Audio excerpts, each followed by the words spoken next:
As I thought. It's never there anymore.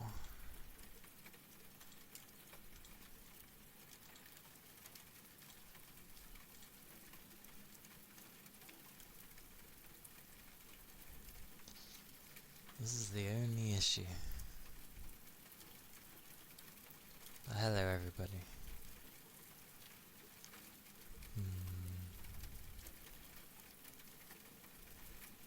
Yeah, whenever I use the PNG version, it always messes up the main model.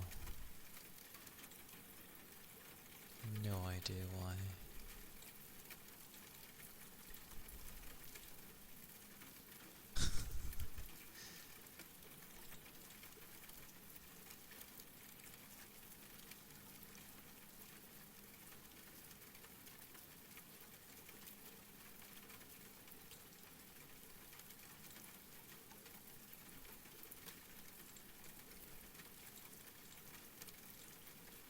I love this thing.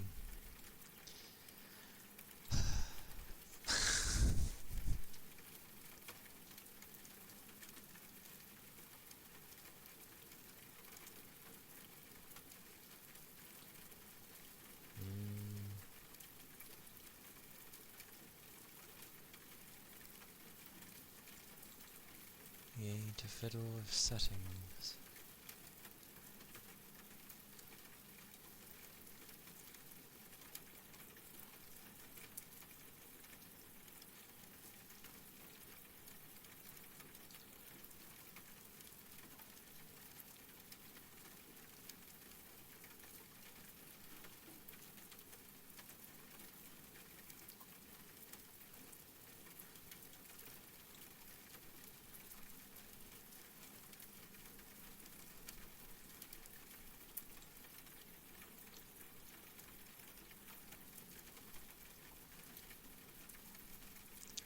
Ironically, this happens with the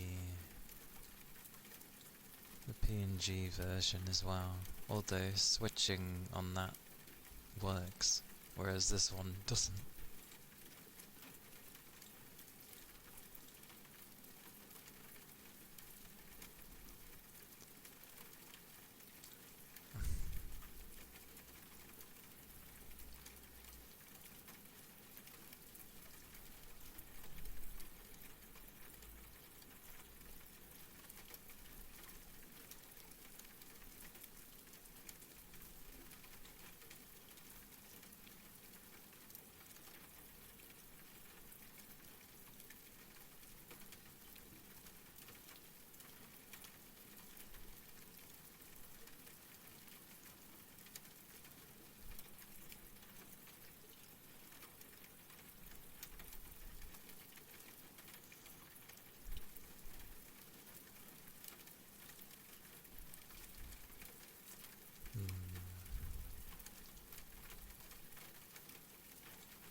No, I'd have my model, it just doesn't want to show up for some reason.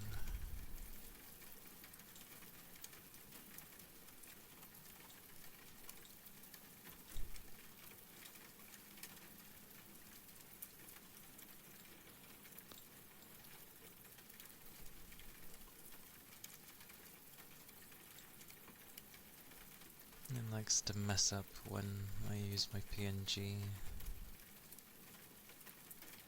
Because they both go through the same capture thing, but when I use the PNG it screws up the other one for some reason. And vice versa. It's supposed to use the first available one, which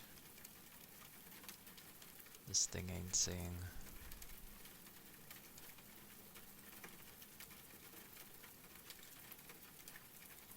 it's off the screen. What's this? That's nothing.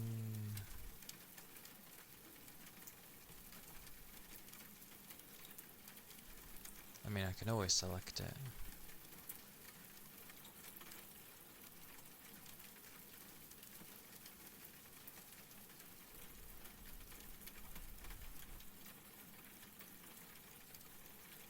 It just seems to break.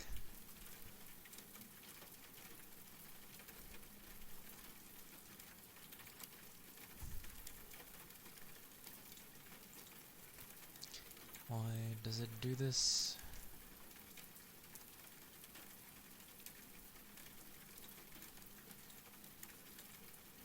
Well, that ain't gonna be it.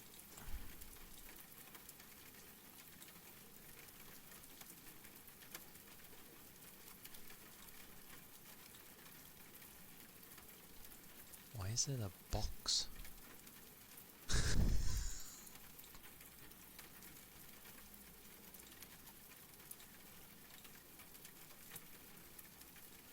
How weird.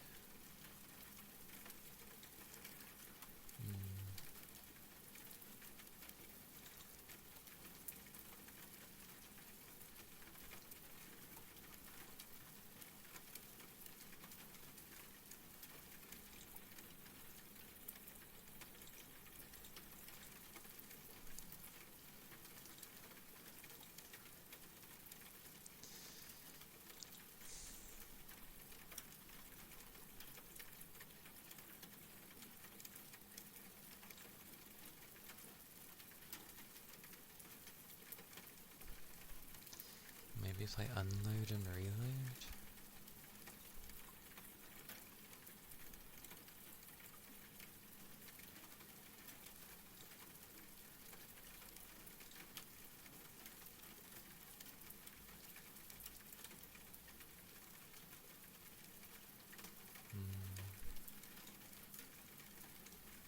Nope.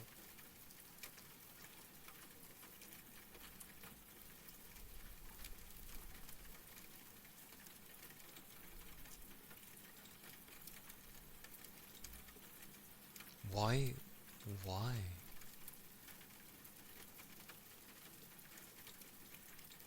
Where the hell was that? Oh, you're big. So, it's going through something it shouldn't even go through.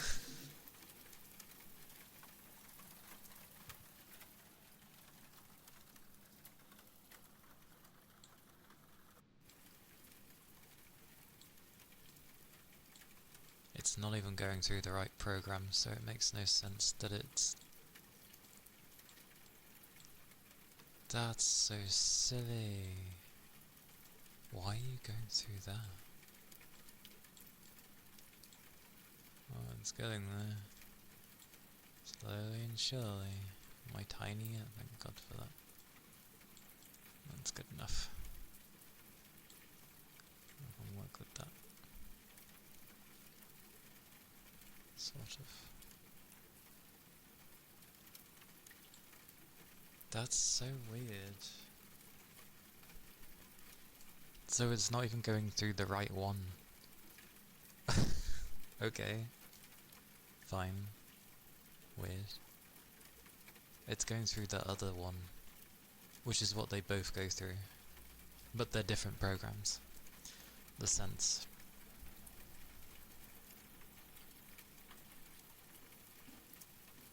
You'd think simply going through the first sender available would just make it work. But no! It doesn't want to. It wants this one. That makes no sense. That makes absolutely no sense.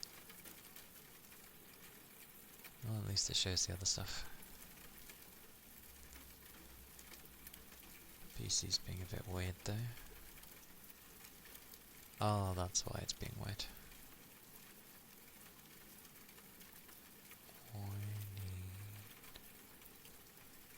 Right. That one and that one.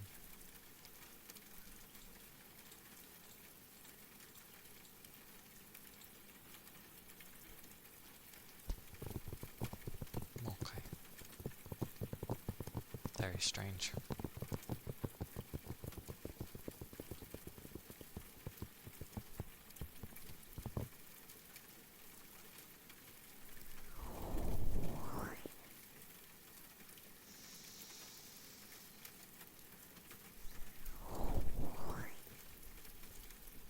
But yes. Hello, hello. Welcome in, everybody.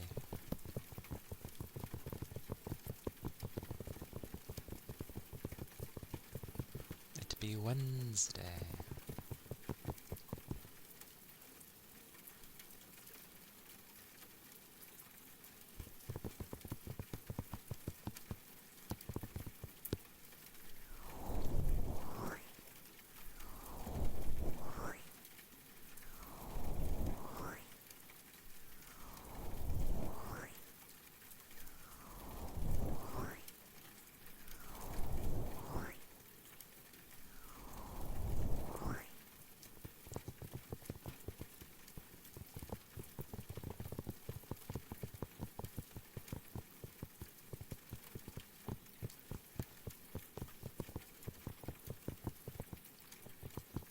Yeah. As I did say, I would plonk everybody on today.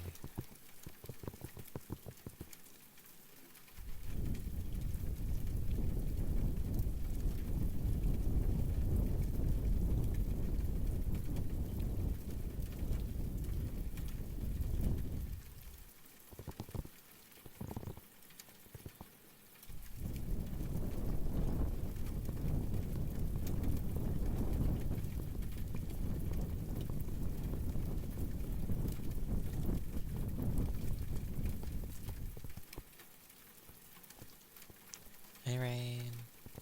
Hello. Welcome in.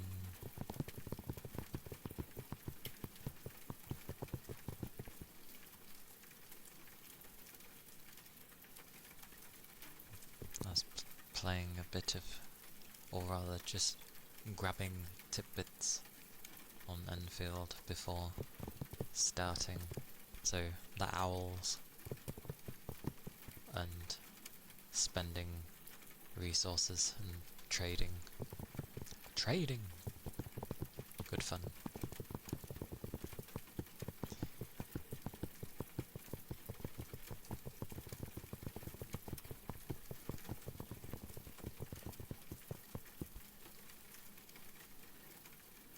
Still trying to properly understand that the thing for growing the rare plants, so to speak.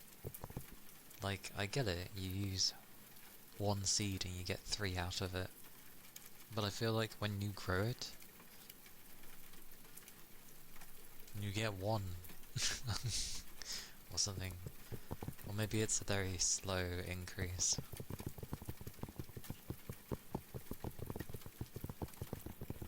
But I need to have enough of, like, everything, including the older resources, in case, you know, whenever I go to do another team, like, eventually, planning ahead.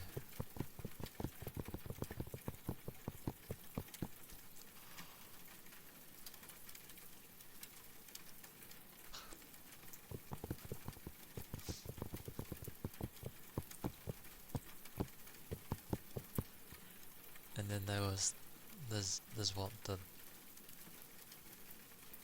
clues thing, searching for clues.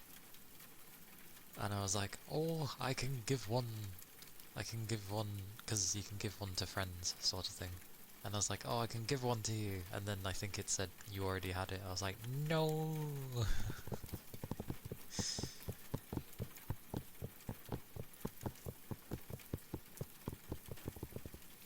I mean, the rare resources come from the nodes are at, like, the very beginning.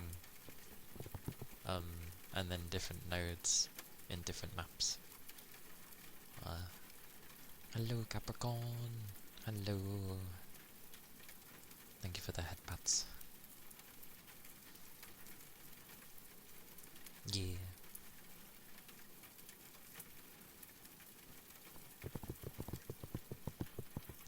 kind of go by, if the name is small enough, I'll whack it on, like, me, but a lot of people's names are fairly long, so it's like, I kind of have to go on the tails.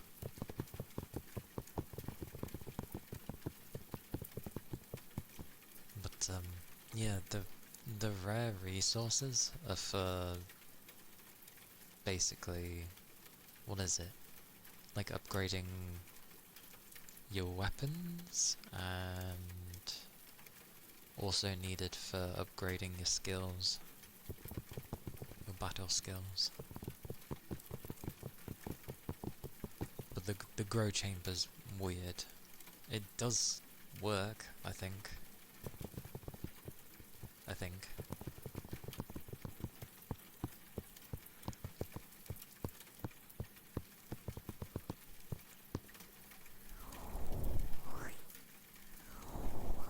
Way. Oh yeah, there was a streak earlier.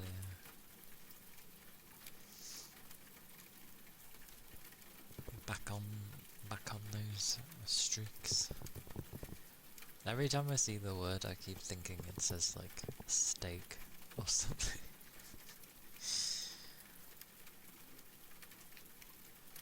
Back on that steak. Nom nom nom.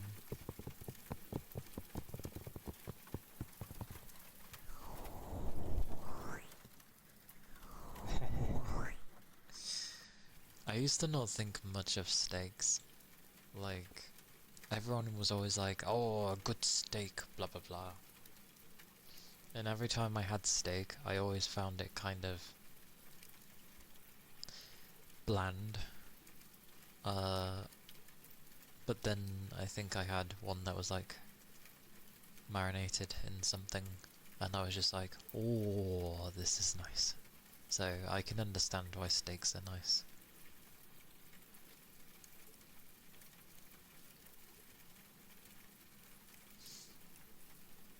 Yeah.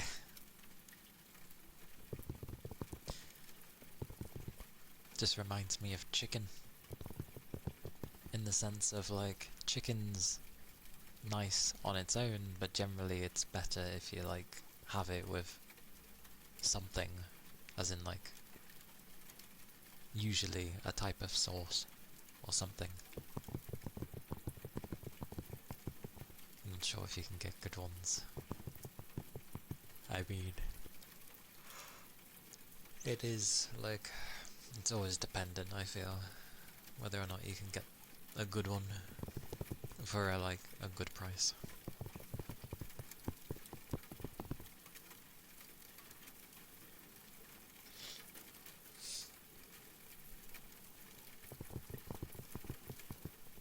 But yeah, surprisingly,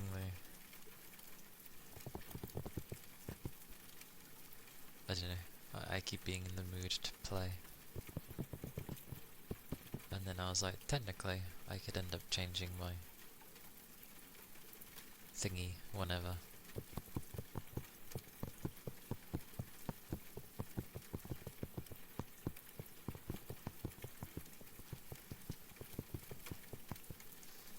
Chores before bed? Goodness gracious. What is this madness? But I got to get ready for the sleeps.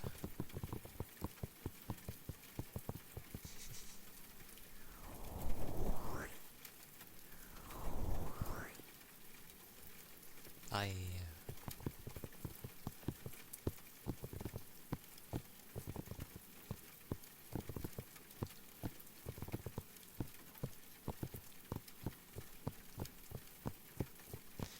the really tiny ones, like the little spoons and stuff.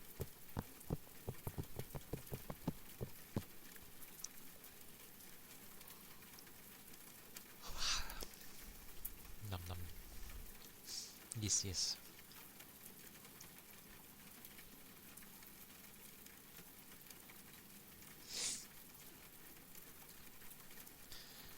I'm suddenly reminded that my eyes seem to get more puffy with ASMR. Where was I going? What was I doing? Something. something. I have Code Vein 2 and I still haven't even booted it up yet. I wasn't expecting to play Enfield. I was like, oh, there's not really anything coming out. And then, well, it actually came out, but I didn't think much because I tend not to get into gachas. Well, actually, I will never get into gachas in the sense of, you know, the whole pulling aspect of it. But the game itself is good fun.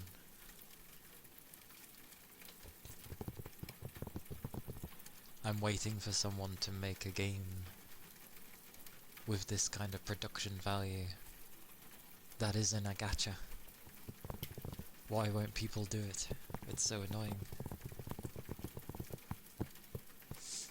Instead we get like okay-ish things.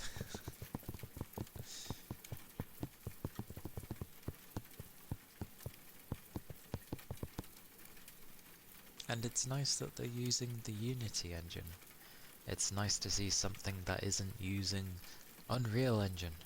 Finally. I think people forget Unity is actually a quite nice engine.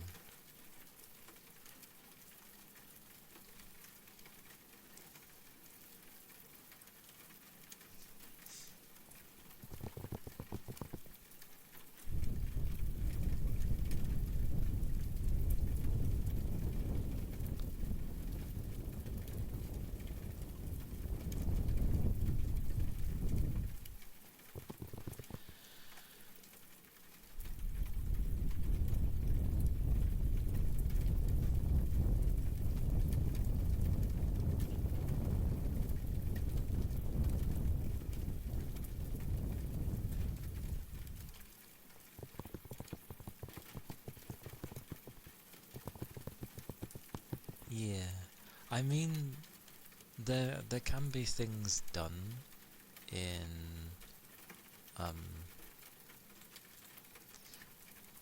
with any engine.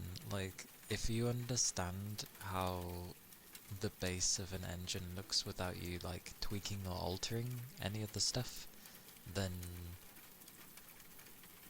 you can end up noticing the engine that was used. I'm good, Doug. Yeah, because we see Unity's not often used. And I feel with Unreal Engine, a lot of people that use it don't tend to change too much away from the options that are there. So you can tell that it's Unreal. And there are games where you can sort of tell it's Unity as well, like it does have its own set stock of stuff. But yeah, with Enfield, they've actually done their thing to it, as you should with a game, and it looks like its own thing, which I'm glad for. It's good stuff. Was it Sakura Rabbit that does stuff with Unity? It's insane stuff. Like, it looks insane, but... Oh, is it?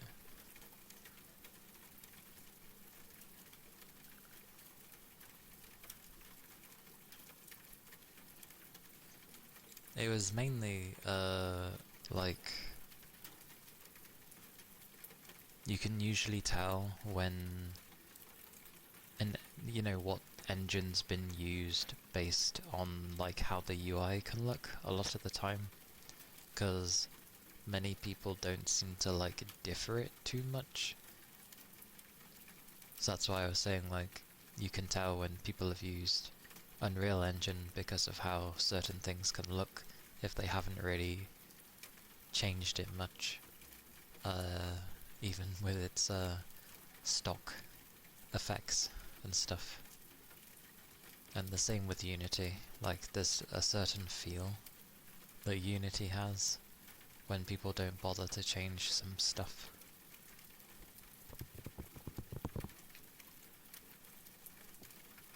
But it's just nice to see a different engine.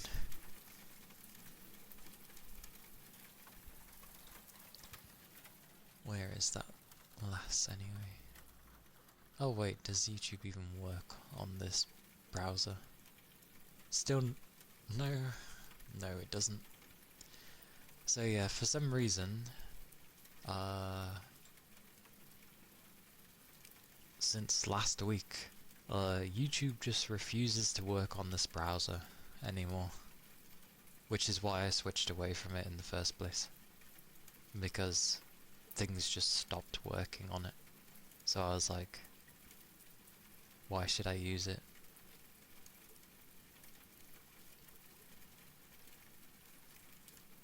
So I may end up switching back again to what I was using before. Which is semi-annoying. Because like certain things work with that browser and certain things work with the other browser. I don't seem to have one browser that works for all of these different things that I use. So I guess I'll just use multiple browsers. Oh well, boot up the other browser. Oh god, no, stop being my whole screen.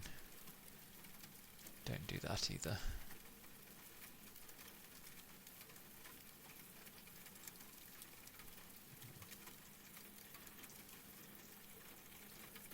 I just want to see if I was right. Oh, I think I was right. Yeah, there's... Let me double check. It is. There's a person on YouTube called Sakura Rabbit. And they do a bunch of stuff using Unity. And it looks really damn nice. It's like a showcase of what the Unity engine can do. And it's really, really nice. It's like, I don't see any game developer put in the amount of effort that goes into these things. And it's a lot of varying things, from different rendering styles, how wrinkles can be both on clothes and skin. There's been quite a few things with skin lately. Hair tests and stuff. Like, you know, those kind of things. It's been really cool. Let me just grab the channel. Means I can link things in my own thing. There we go. But like, some of the stuff they do is crazy. And it's Unity. I'm like, Unity can do this? Insane.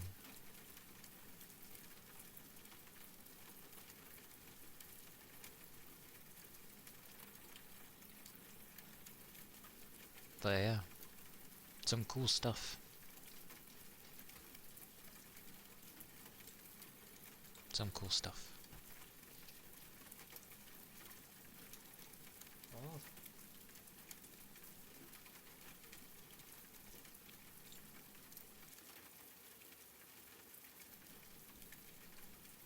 Anyway. Because I think it popped up in my feed one time of just something really cool looking, and I was like, oh. And then I watched a few more other things, and then they had like a what I achieved this year kind of thing, and I was like, oh, like some cool stuff. Like, it's as it should be.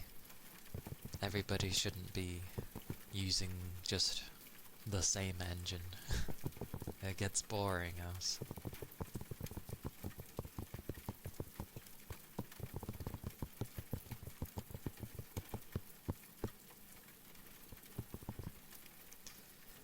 Like, I'm pretty sure in the day of,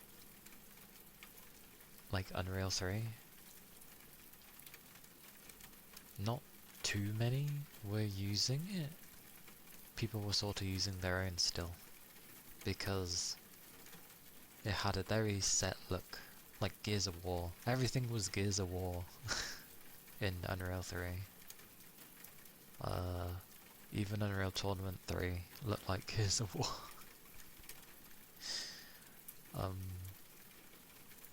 Very chunky. And obviously terrible pop-ins. That was the flaw of the 3 engine, because it couldn't load these sort of high-res textures fast enough. So always pop-ins. I remember pop-ins, especially on consoles. I think 4 got rid of that massively. But I don't remember too many things using 4. And then 5 came along and everyone seems to use 5, near enough.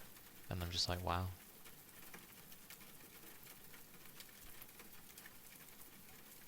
So yeah, it's nice seeing other things.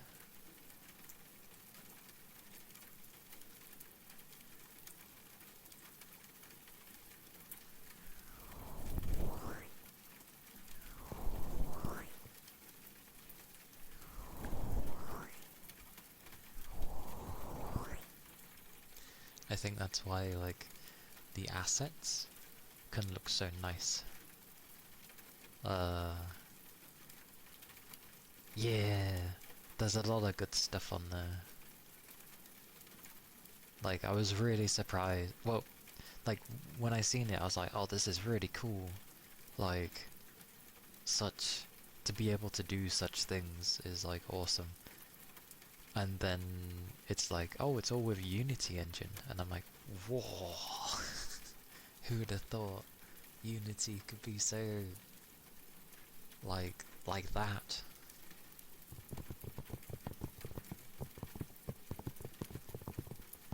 So yeah, good stuff.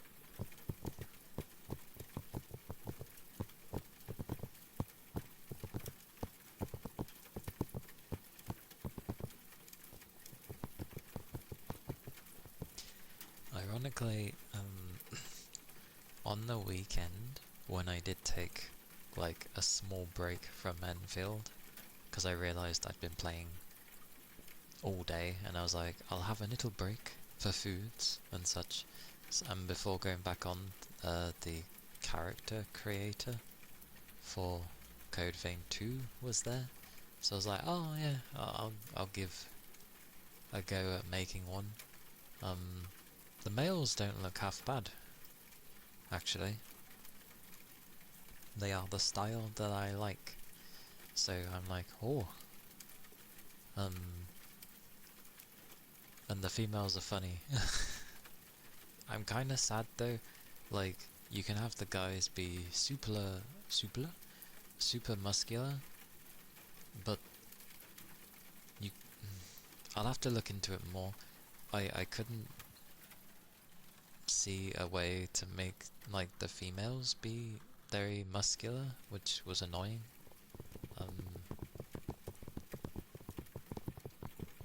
I'll see if it's somewhere, but I couldn't find it initially, if it has that option.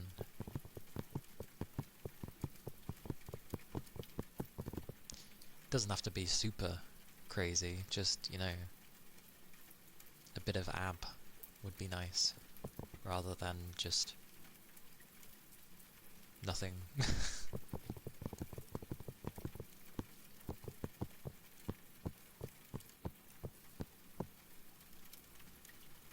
Most games don't let you make muscular guys? Do they not?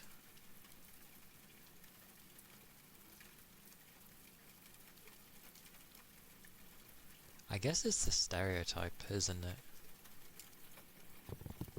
But considering what you do in the games, and the things you wield, and how you're moving around, I feel like, regardless of male or female, you're gonna have some muscle and abs there, because there's no way you'll be wielding and fighting all that time and not have any muscle.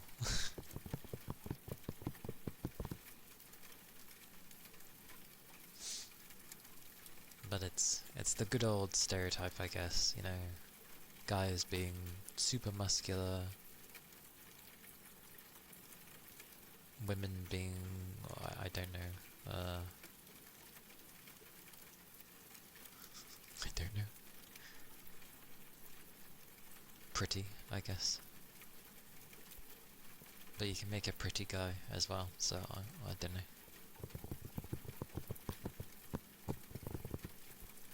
I mean, you can make a slim guy, but by default, the body type seems to just be muscular for the guy. Like, he has abs regardless.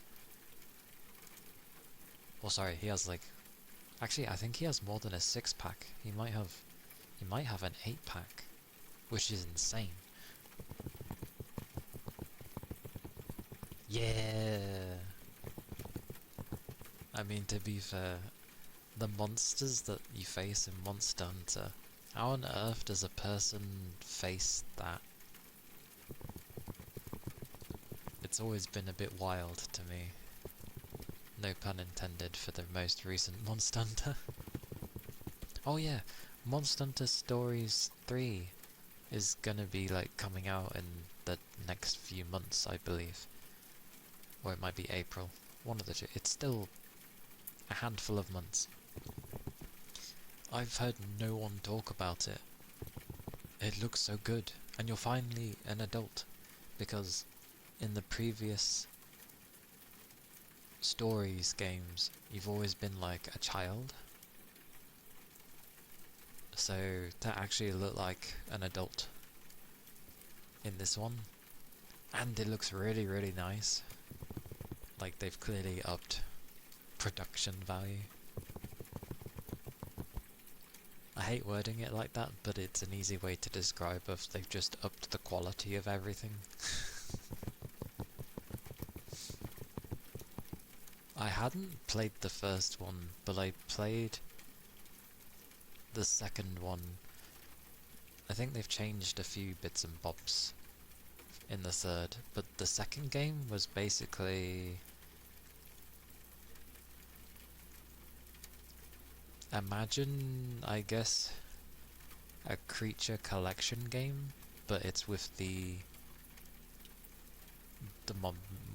creatures from Monster Hunter, a lot of them, and yeah, it's you and the creature battling the thing, and the battles are done in a kind of rock, paper, scissors thingy, at least in 2. So the combat in Stories 2 was more like Fate Extra, if you ever played Fate Extra, because that was rock, paper, scissors in a triangle formation as well. Very, very similar.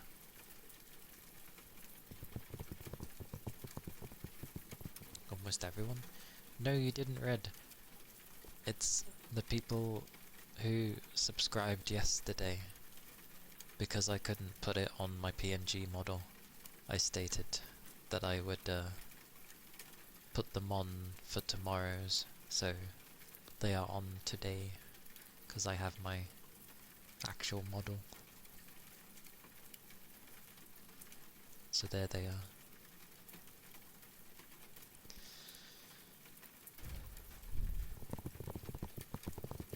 But yeah, I just like the look of number 3. I remember a lot of people joking that Natter from Wilds was a Stories MC accidentally dropped into a mainline game. Natter?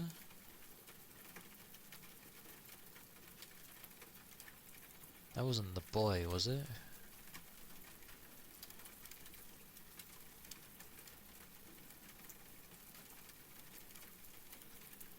That was the boy, wasn't it?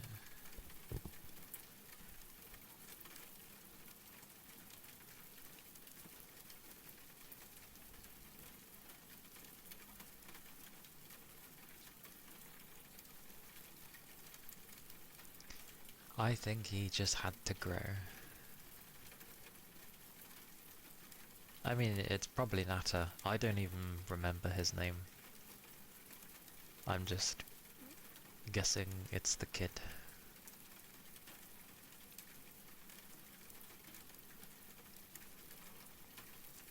He had to grow though. He had to grow.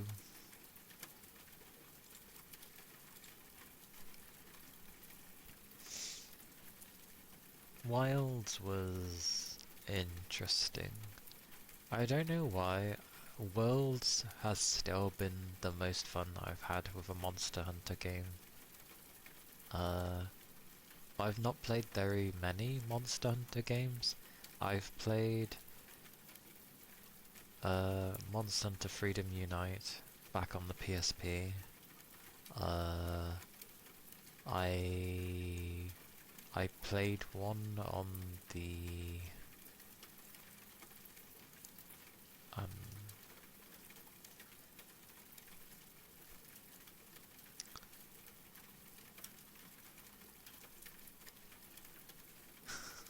I can't remember. I don't know if it was the Wii or the Switch. It wasn't Rise. It was the one before Rise. It was a more dated looking one. It doesn't run well enough. Supposedly in the next like bunch of months they're gonna be focusing enough, hopefully, in optimizing it. Because if you remember how World? What's in the World? If you remember how World was initially on the PC, it ran terribly for so many people. But then through time, they eventually actually got it to be a stable frame rate. So hopefully, they can do the same for Wilds. Focus on some optimization and get it actually running playably for the majority of people.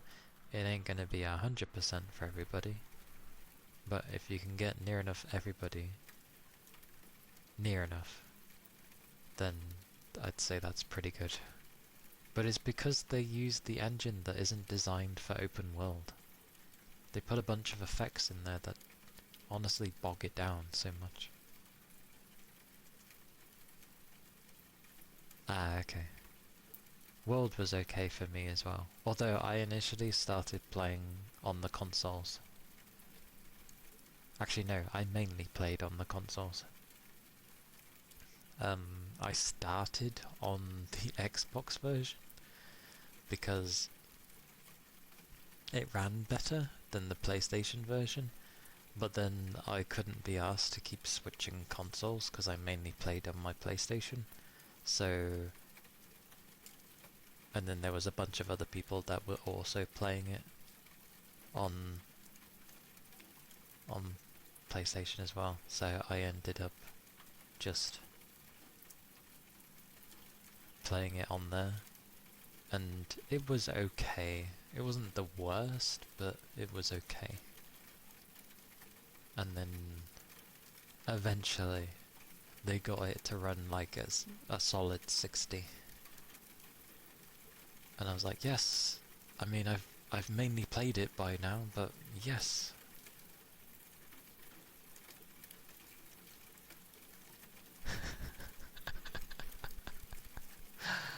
Oh yeah, I've seen that with Wilds.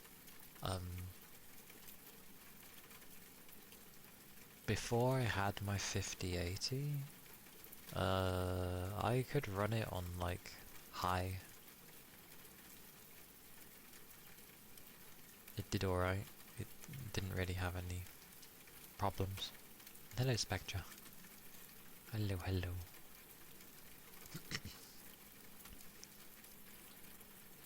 But yeah, I think mine was on high. I sort of briefly tried it, but I don't know. I'm not in the mood to play Wilds at the moment, so I haven't bothered at the moment. I'm too fixated on Enfield.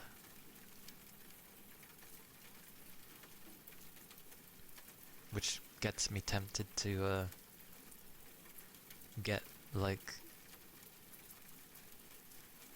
art books and stuff, even though that's to do with Arknights and not Enfield specifically.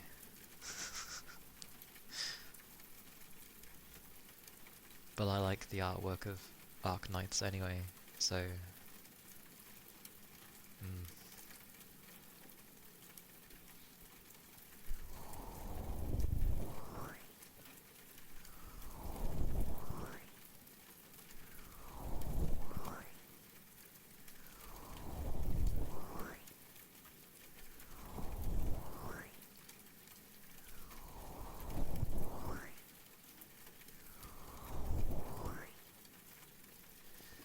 I was trying to sign into my phone just so I could maybe do bits and bobs. This was earlier, not now, but earlier I was trying to. I thought, oh, I'll get it on my phone, so then if I'm like having to sit around, or like I need to look after the doggos for a bit and be away from my PC, I could do bits on my phone potentially, not necessarily the combat, but the other stuff. And of course it wants me to log in, but I ain't used Google, so I'm just like, what was my details?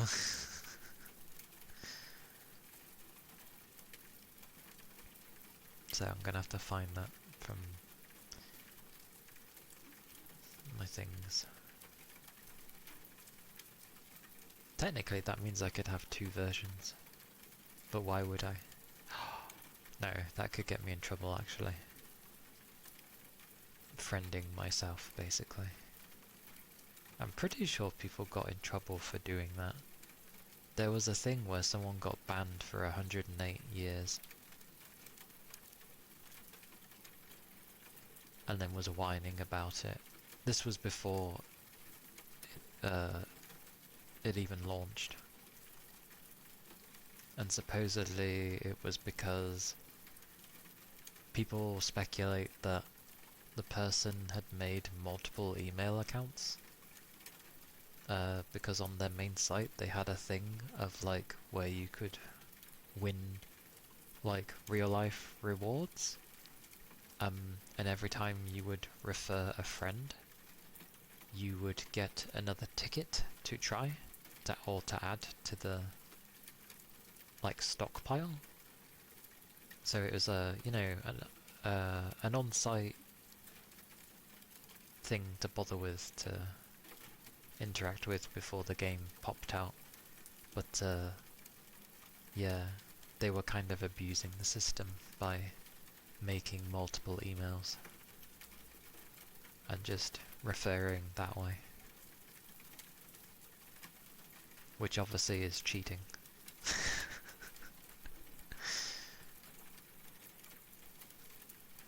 So when that's kind of,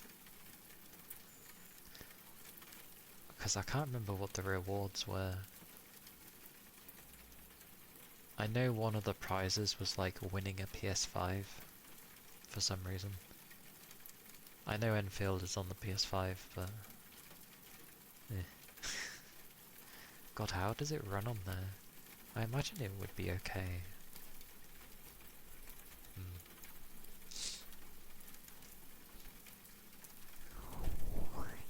After all, the PS5 isn't that much weaker than my PC.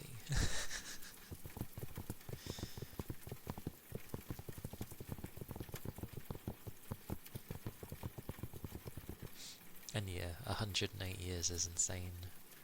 But this is, they are banned from Enfield entirely. And you think, oh, their account is banned. But no, it's their IP address. And you'd think, oh, use, they can use a thingamabobby. They can use... I've forgotten. They can use... the thingy people use nowadays. Thank you, VPN. I couldn't remember the thing. Yeah, they wouldn't be able to use a VPN to connect somewhere else and play. Which means that they're still able to tell that it's your IP address connecting to that VPN. Which makes me think that it's just pointless.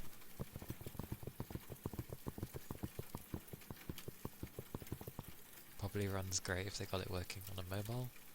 I think it's one of those where you need probably a modern mobile of recent times. There was a comparison between playing it on Apple and playing it on an Android. The Android one was a bit more stable. However, I think it was... Android was running it at like 1080p, whereas Apple's device was doing it sort of just shy of 2K, so 1440, just shy of it. It was like 13 something.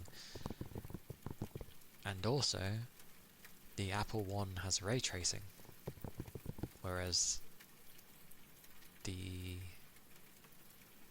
Android one doesn't have it yet.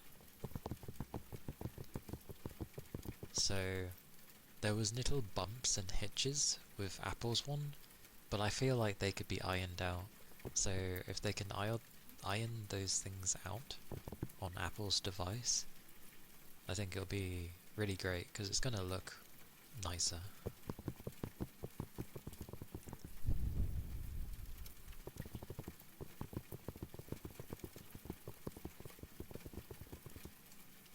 A new PC.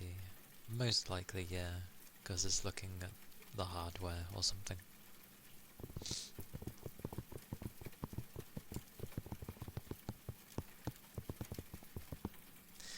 Also, the only thing I could tell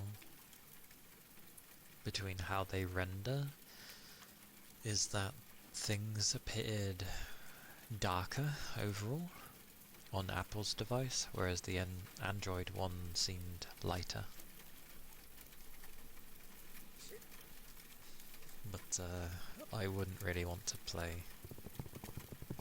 properly that style of game on a phone. It's just sort of there if I can't have access to my PC for whatever reason.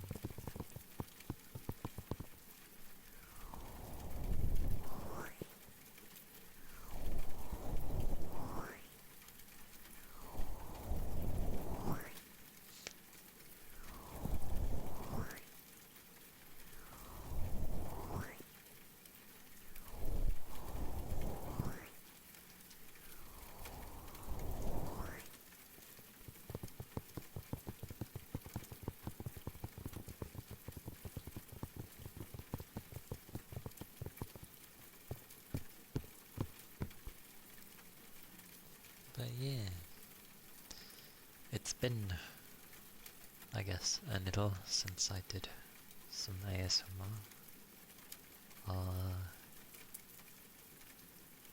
I think I was also reaching a point where I wanted to play things more rather than do ASMR.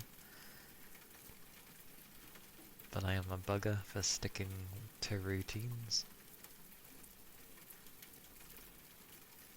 But I guess I should just follow what I want to do, regardless.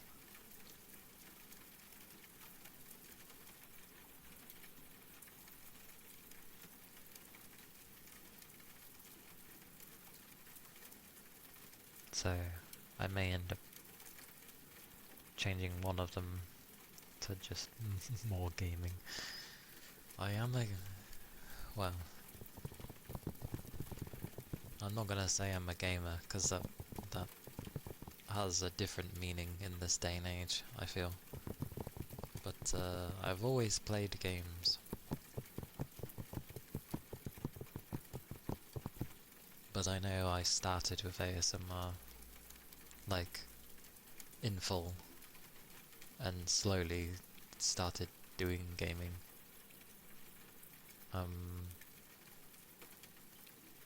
So I know a lot of people usually hop in because of the ASMR.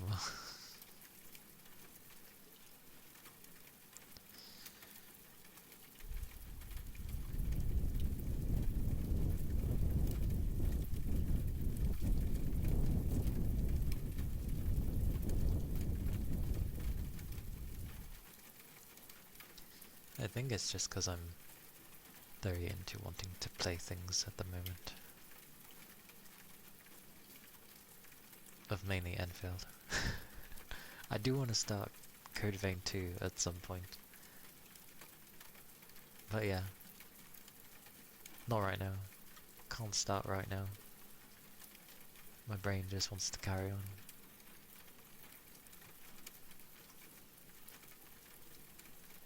It's also nice that a lot of people want to play that game due to its, like, building.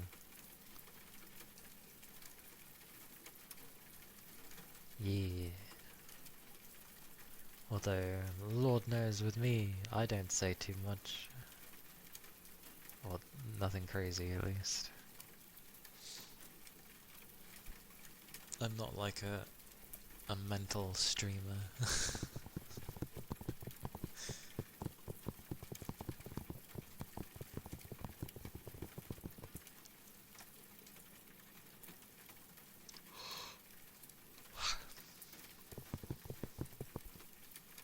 Kate, hello.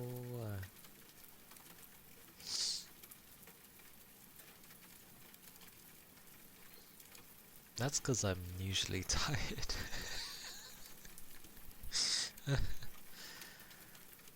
But even when I'm not tired, yeah, I tend to be this similar, so that's fair. Only a few things make me hyper. And they're always like of the moment kind of things. But hello. I am good, Kate. I am good.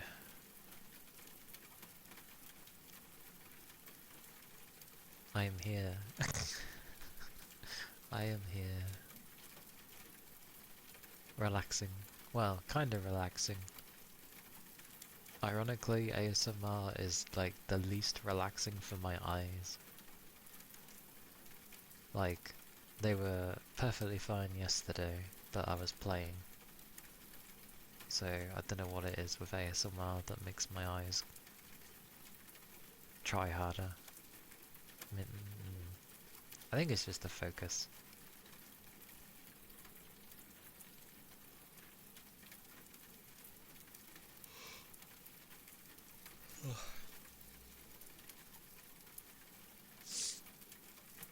Mine eyes. Oh.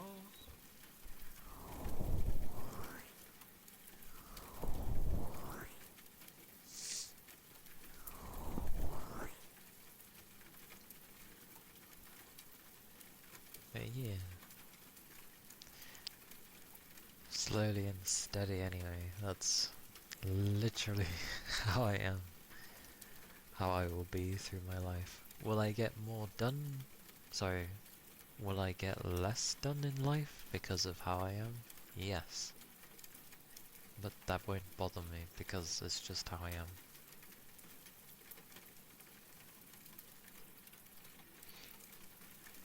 Hello.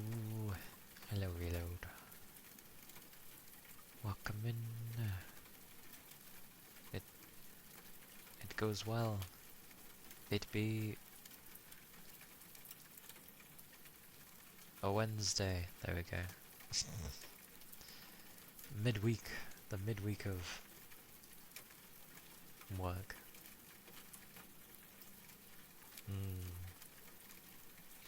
I hope it's going well. Going well, your work.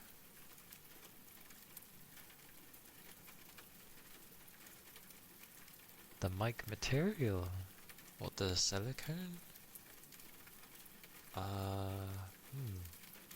mean, would silicone...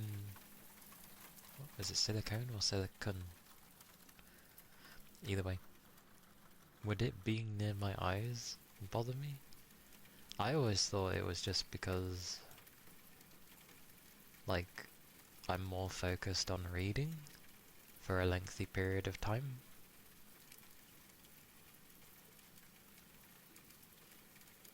Silicone, okay.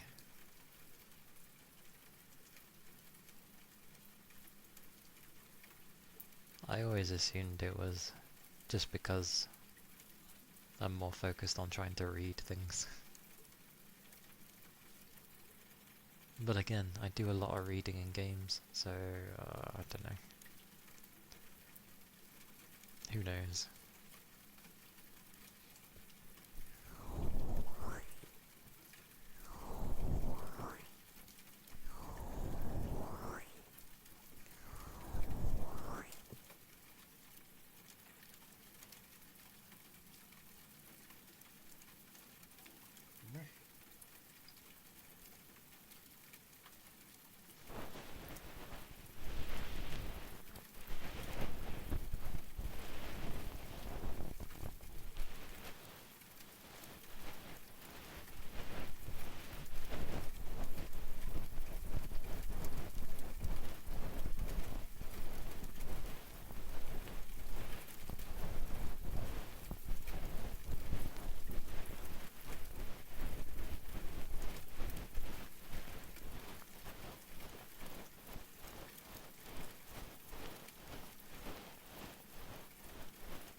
Aha.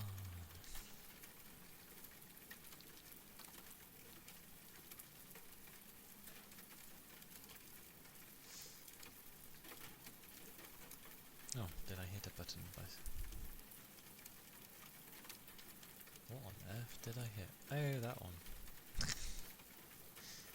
When did I hit that? I did not.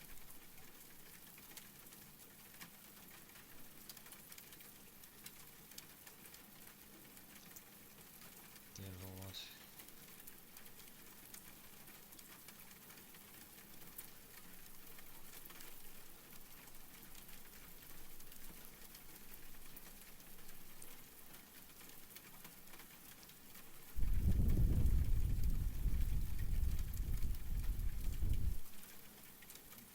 Envy. Hello. Welcome in. Hope you're doing well.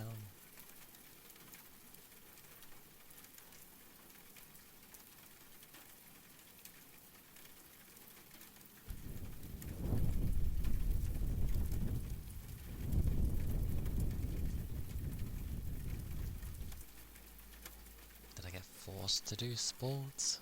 Not really.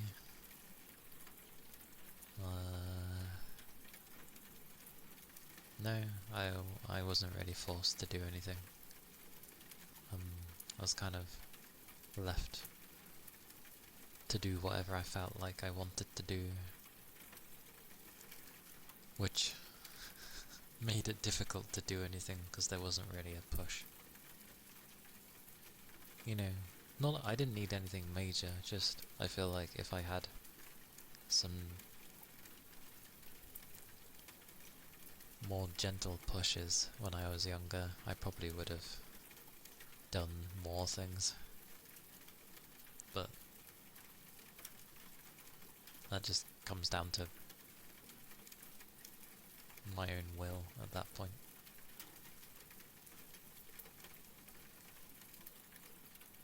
Ah yes, peer pressure. Even in this day and age, like even at my work, you were forced into sports? Never the ones you wanted to do? That sucks.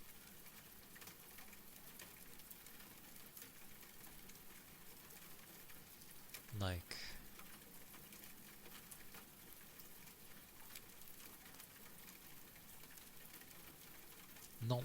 not from family members, but there have been times where people have tried to pressure me into doing things which just doesn't work with me, because I react very negatively towards those kind of things, so it doesn't really work on me.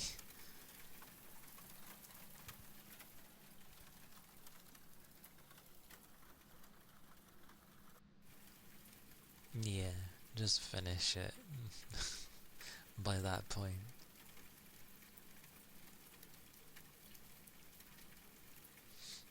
Thank you for the follow. Thank you kindly. But yeah, from these sorts of things, it might be difficult, but don't get peer pressured. It sucks. It's not nice at all.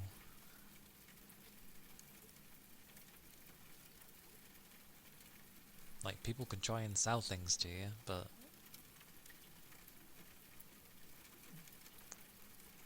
like constantly persisting is not the way.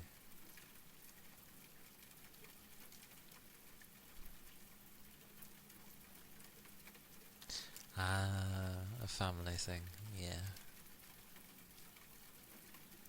What? That's such a silly ruling. Because that's obviously something you really want to have.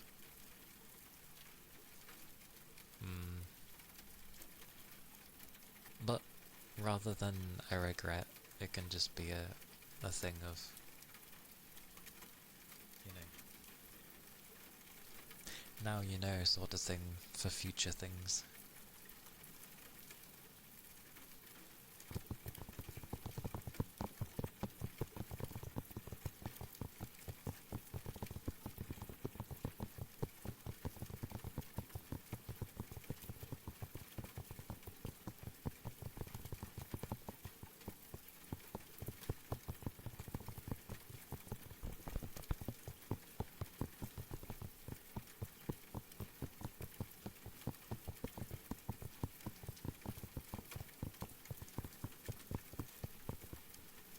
technically they can't.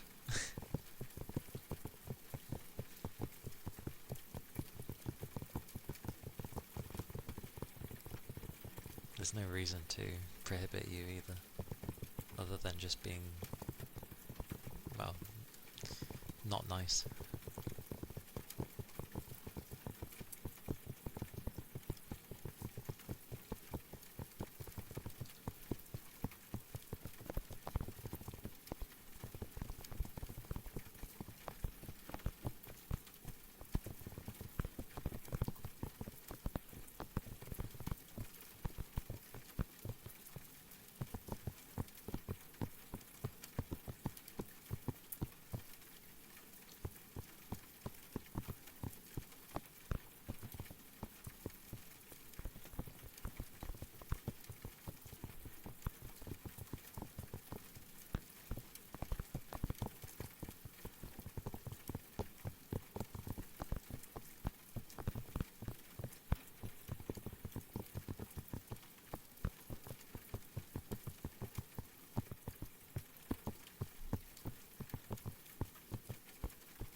That was some ear tappies. Hey Toby, hello. Hello, hello. Yeah. It goes okay. How are you doing? How are you feeling? Have you... Did you manage to get much rest?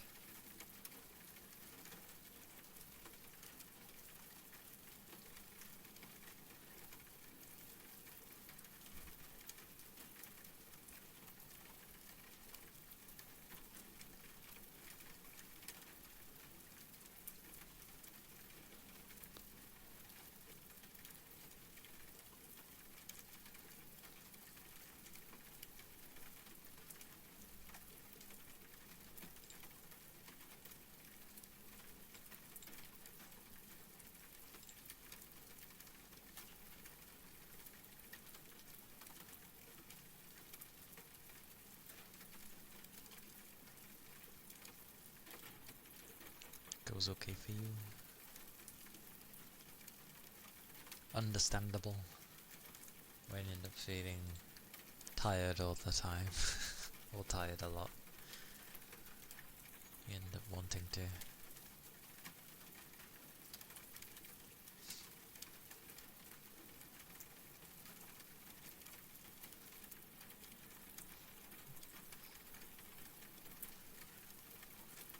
I'm glad your sleep was good though.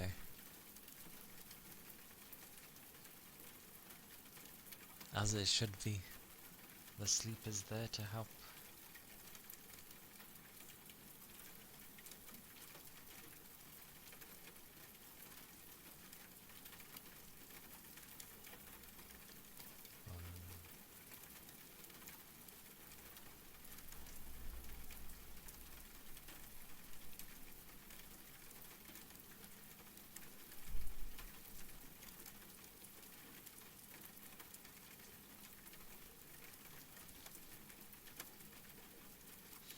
Oh, wow, wow.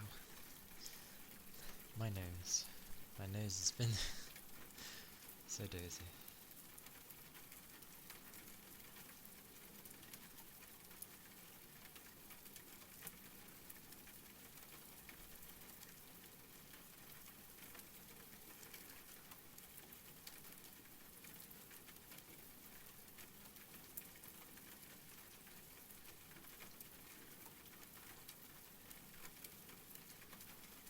Huzzah! Oh.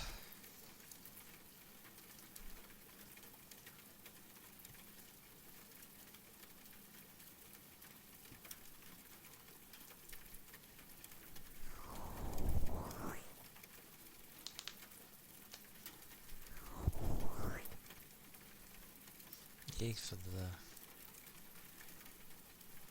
the day off though.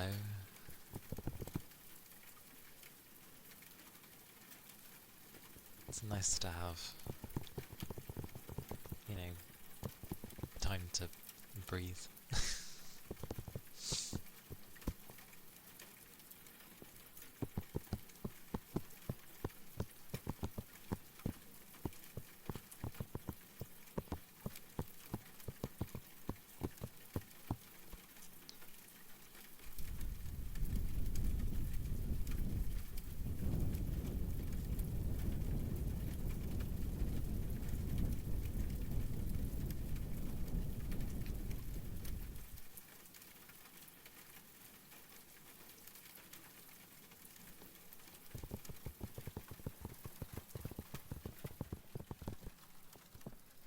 Oh yes, today is a day of the Wednesday.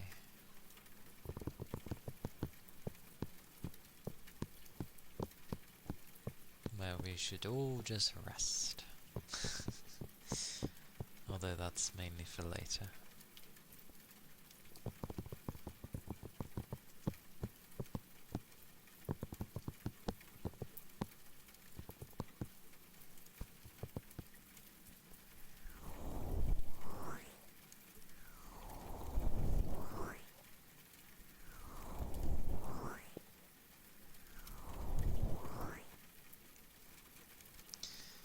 I remember the days before I was streaming where it was just like I'd be home, I'd be trying to do stuff, but I was like nodding off.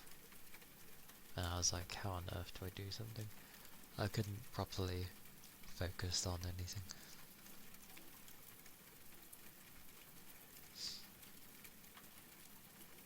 Oh, I approve. Wednesdays off. What a random day off. Ooh, yay. Glorious Wednesday.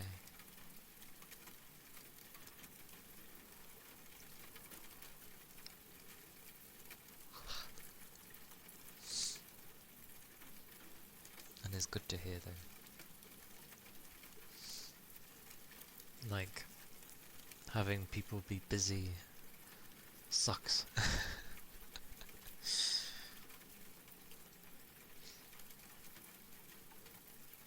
But yeah, I know life calls a lot of the time, so I can't really do much about it. Busiest day. The Wednesday? Oh, yeah, that's fair.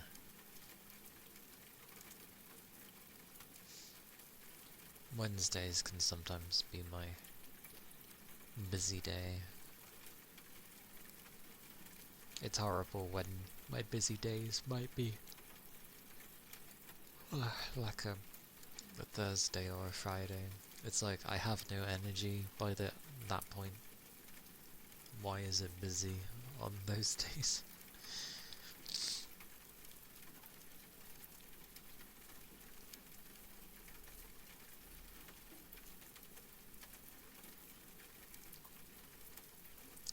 Okay. Yeah, the good old sorting out.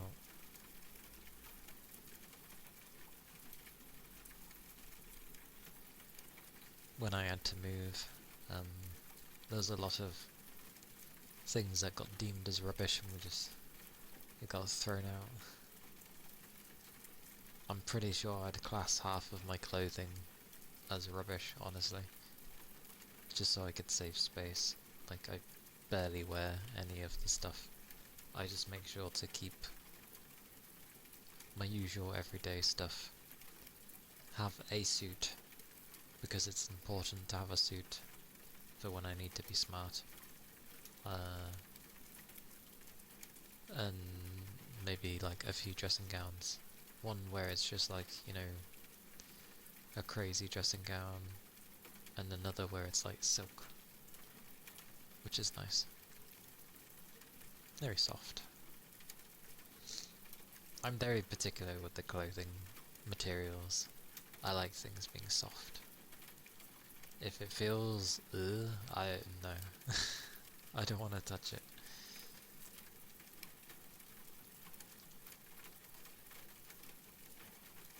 Moving can be crazy though. Like, there's a lot of external factors that can make it stressful. So I hope it goes smoothly. Yeah, soft shirts.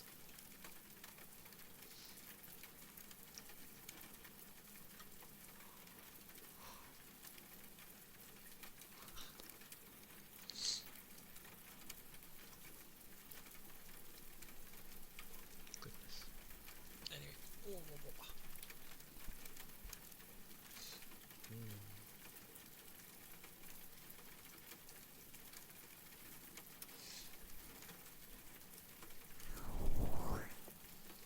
Because when I had to move, the only thing that was technically stressful was the fact that they wouldn't give us the keys to the bloody house. And we're like there waiting at the house, because they're like, you can move in today, but like they were taking forever to give us the keys. And we obviously had hired like mover vans and stuff, so we're just there waiting to get in the house. And then it's meant to be like, if it got past a certain time, they would start charging extra hourly. But luckily, well, it started to rain, but we managed to get in early. They were kind enough and just were like, we're sure that things are going to go through, so we're just going to let you in early. Thank God. And then I helped the movers move things in. I did a good chunk of it. The extra help they brought, which were one of the sons of them, it was their son, wasn't used to doing such things, and he even used the toilet, but in a bad way. Like, you know, new house, no smells or anything yet, and yeah, he had to use the toilet. I get it, like, you need to use it, but wow. But he wasn't being helpful anyway. Like, he was more of just getting in the way and stepping on things where they weren't meant to step. Probably, yeah. But I ended up helping the movers a lot, to the point where I was also guiding them, so it was just picking up the pace. And luckily, this is the great thing, because I ended up helping them with the moving in, even though it'd been like 2 hours past the time, they didn't charge us extra because I had helped so much. So they were like, no, we won't charge you extra, because they were like, your son basically helped way more than mine did, sort of thing. So I was like, oh, cool. So yeah, yay for me. But honestly, what was I going to do? Like, I'm going to help. All of my stuff from moving into a new place is in boxes. What am I gonna do? So I might as well help them get it all done quickly, and then I can, you know, get on with sorting my own stuff after they're gone.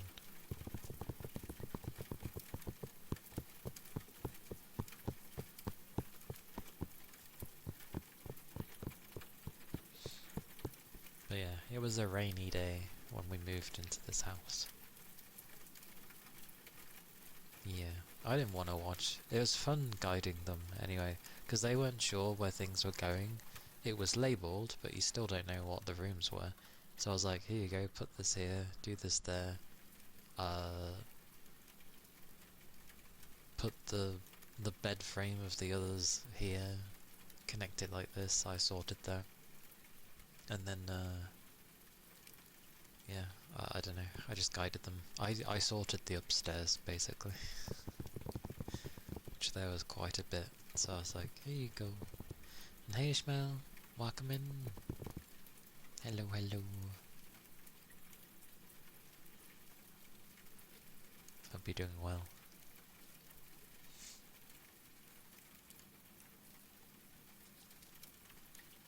Oh yeah, it doesn't hurt. Oh, do you know what's funny about that story though? My aunt had used the same movers, and they had used their son when they were moving my aunt's stuff as well, and he did the exact same thing in their house. And I'm just like, what's wrong with this boy?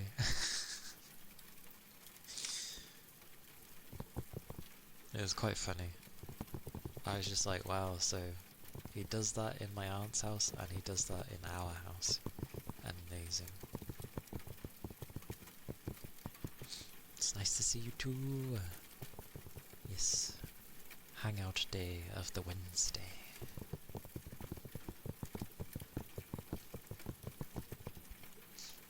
It was funny though, because moving into this place, it didn't have the internet right away, because we didn't actually know the date where we would be moving in, so I couldn't organise when to have the people to basically connect the internet. Which it was already connected, it just needed to have a hub, and then obviously to allow the connection. That's all it needed, which is a phone call. But again, I needed a date, and I didn't know when. And by the time I found out, I still had to go like a week without anything. Oh no, it wasn't a day, it was a week. A week without the internet.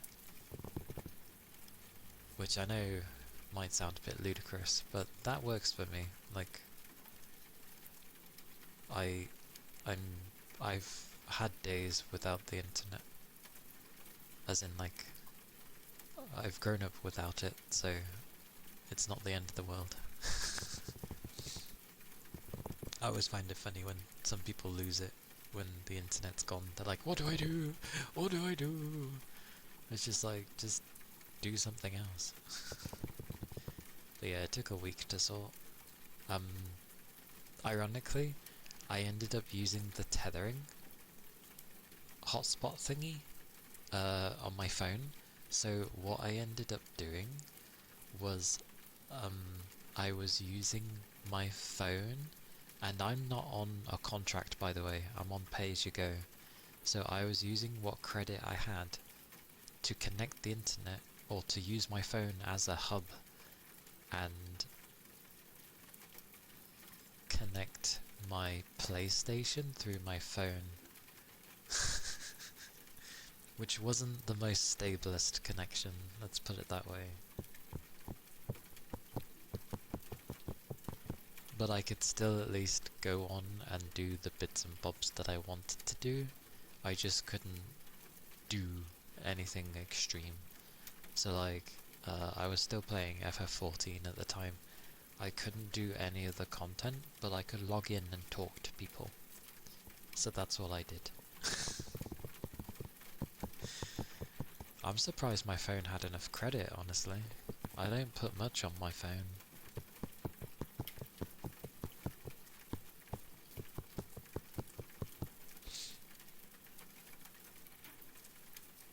Yeah, that's true. When people go without the internet for any length of time now, it's just like really boring. But I don't know. I tend to just go into my games that I can play offline usually. Or that might be the time where I go read. Or have you seen it where children, you know, like young children, single digit numbers, they're there, they have a book, they swipe the book and wonder why the text doesn't move. It's like, are you serious? Do you not know what a book is? Like, how are kids growing up in this day and age and don't even know what the hell a book is? Like, they're literally swiping the page on a book. Do they not have libraries at their schools? What? It's so bad. I mean, you say it makes sense if they're young. They should know what a book is. They should grow up with picture books, no? Like, it's a book. It's a physical thing. Why are you trying to swipe a book? Technically that should work, because pages and friction. You say that, but like, as in literally, they have a finger, and they're swiping. Swiping. Up. With just their finger. Swipe. And I'm just like... What? It's a book. I get it with friction, but like... I feel like you're gonna more rip the page if you were to push hard enough and swipe directly upward. Oh. It's just insane. How are people... How are you growing up that way? Yeah, exactly. They're swiping up, thinking it's a phone thing, because they're so used to the phone. They're basically saying that parents are just giving their kids tablets and such, and letting them do whatever on them for a few hours, because they don't want to bother with them. And obviously that's not teaching them anything. And yeah, when they're given an actual physical book, they think they've been handed a tablet or something, and they try swiping, and it's just like...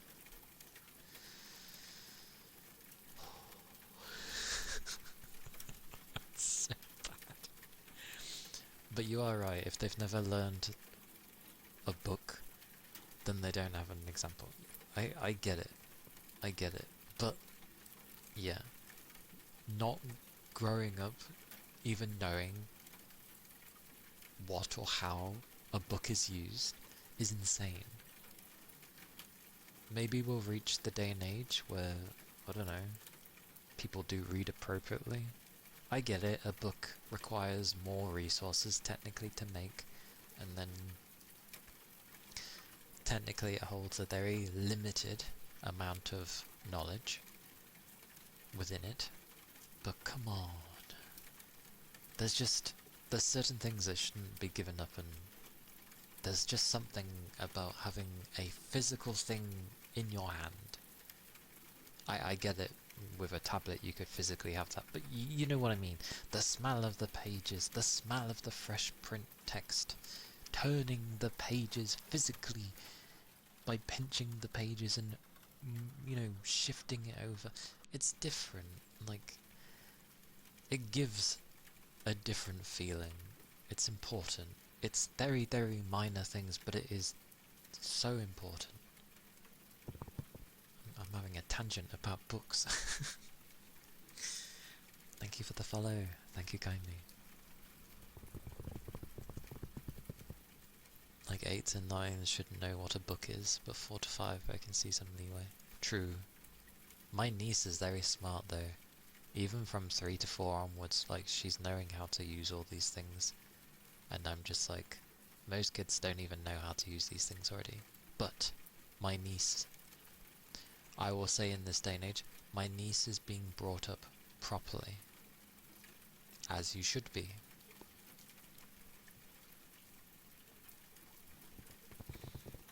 Also reminds you of that one short from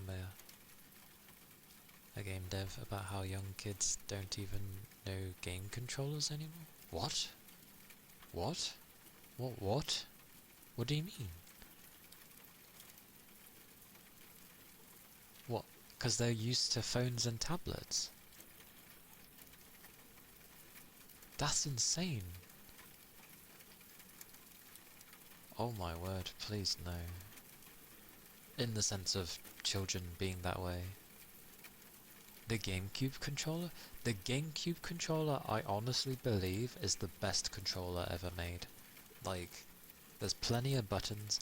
The way they're spaced and situated is really, really damn good. The triggers always feel really satisfying for whatever reason. Like, the GameCube is just a really damn good controller. There's a reason Nintendo keep remaking it for every iteration of their console. It's a damn good controller. The kids would ignore the game controller and try swiping on the monitor.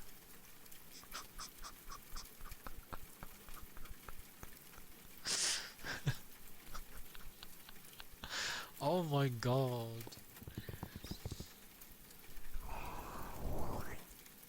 Oh my god. You have less control over touching a screen of trying to do things unless it has a crazy amount of touch points. Just no. It's so bad. Swipey. We're swiping all the things. Oh my goodness. That's, in a way, kind of sad. But again, they haven't experienced the things. How do you not know what a controller is? Oh my god.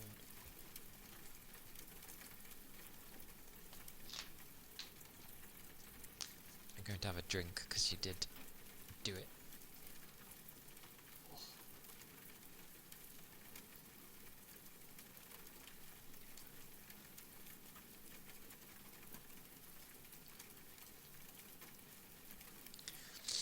That means that they probably don't play on the PC.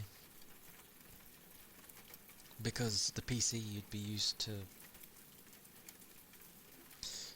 They might be okay with a keyboard.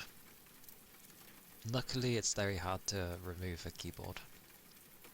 Because it's just better to have a physical one. Yeah, you can have a touchscreen version, but I don't know, it's really not the same.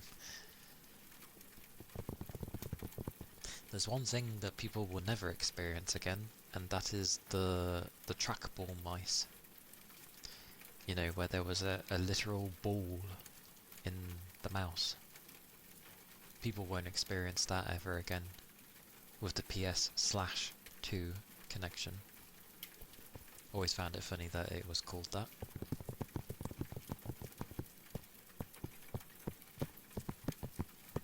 I miss those days because it gave some weight to the mouse.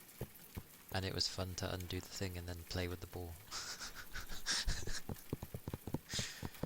Kind of like a cat. You just get the ball out and then you're like, whoosh, whoosh, swiping at it. See, that's where you swipe at it. You play with this ball. Never knew what the hell that thing was made out of. I never bothered to find out. You've seen one? Wait, you've seen one? Yeah, it makes sense. You probably haven't used one. But they're cool. They're redundant now, but because we have far more accurate, like, mice, but good times. You didn't like the feel of the ball? Or like of moving the mouse? Because generally you're not supposed to take the ball out. I just like doing it from time to time. They worked kind of garbo. That's because the way they were was you had the ball inside, and then in the sort of compartment it was in, it had what I will class as rollers, and that's how it knew to move the mouse, because of the rollers. And if that ball got like a bit dirty, or there was like some very gritty like stuff on it, it severely affected things. So I get why they switched away from them. Like I do. I just remember the days of having a bowl.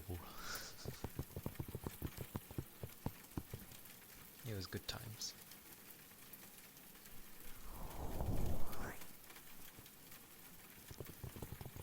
Your Logitech Office mouse. La-di-da. That's because mice back in that day were all pretty much ambidextrous.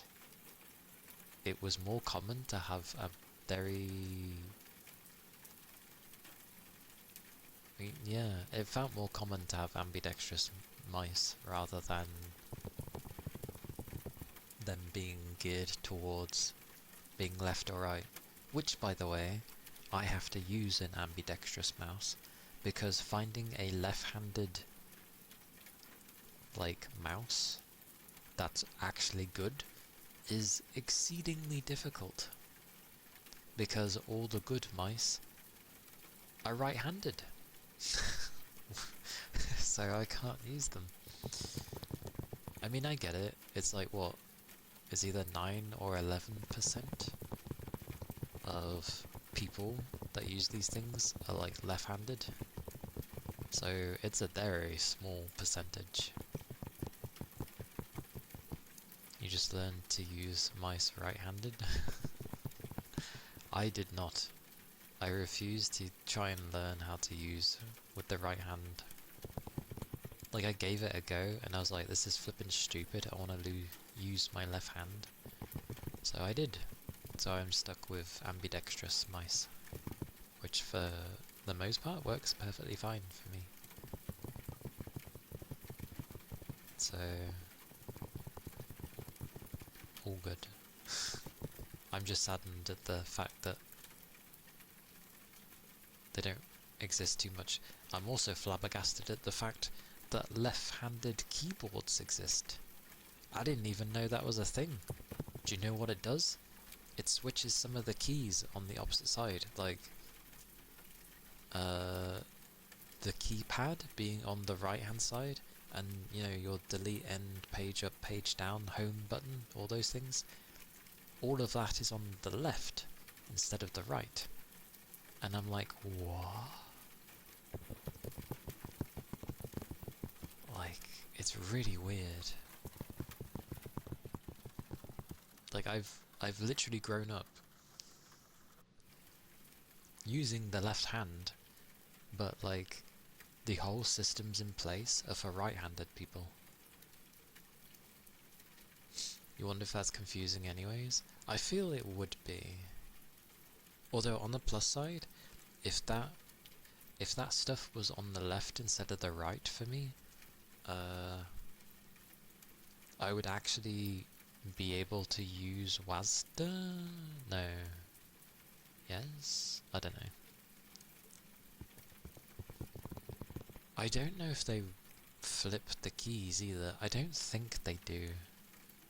Like, altering the position of the keys would be an arse, because could you imagine if the QWERTY keyboard was in reverse? So instead of it being on the left side, you know, where it starts from the left and goes QW, ER, blah blah blah, and goes inward, and instead goes from the opposite direction, and it would be on the right hand side and go inward towards the left. That would be I wouldn't know how to bloody use it.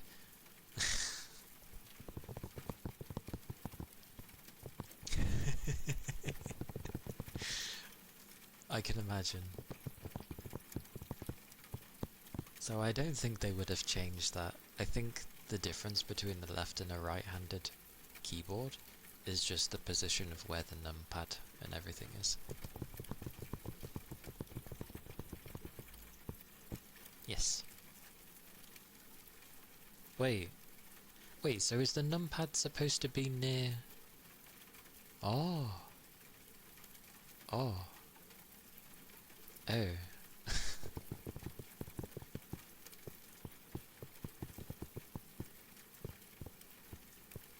Oh, because your dominant hand would be controlling the mouse. That's why right-handed use WASD for movement keys. Right. Yes. You don't have a numpad? I have to have a numpad. But you use a laptop. That's okay. Laptops don't come with numpads. That's fine.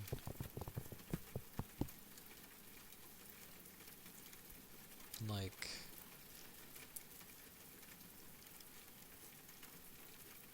yeah, I can't use WASD. My left hand is using the mouse.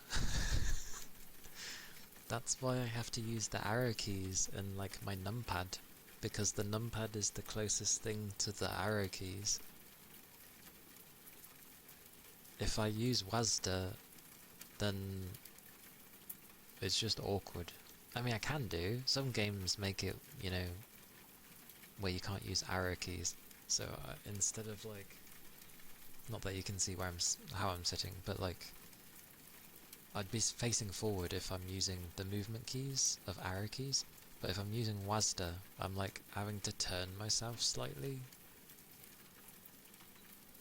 It's very subtle in the body movements, but yeah. Oh, yeah, going over more to the middle. I mean, I could've. But, for where my right hand was placed, the arrow keys were literally, like, right there. And I was like, oh, I'll just use these. Oh, and it was also because back in the day, I used to play a lot of Company of Heroes, and all I was using to move around half the time, other than sometimes clicking on the map to get to more instant points, but moving the camera around was mainly just the arrow keys by default, so I just got used to using arrow keys, and it's kind of just stuck. So now I always rebind my movement keys to arrow keys, and then like my defaults are always like arrow keys for movement, num0 for jump because it's right next to, you know, my movement keys, right control for crouching because again it's right next to my arrow keys, and right shift for sprinting. Those are the usual kind of buttons I have. And then if there's things like weapons or a form of reloading in the game, then I will use like end to signify end of clip, because again it's right above the up arrow, so everything's like right near each other and I can just hit buttons, and delete would be melee, and I don't know, changing things and switching or abilities would be like num1, num2, num3, and if I needed a dodge,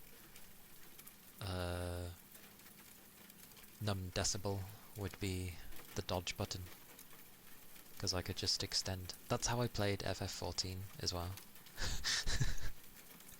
So yeah.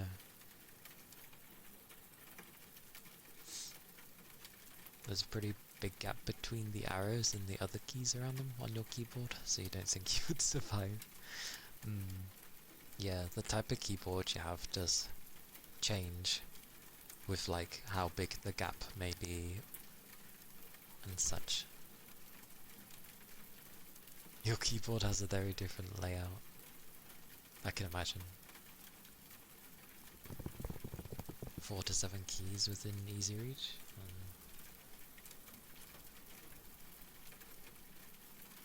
I'd say I have like 13 keys within easy reach, because I got used to using, like, stretching my pinky. So yeah, I had like 13 keys near me. I was just like, whoosh!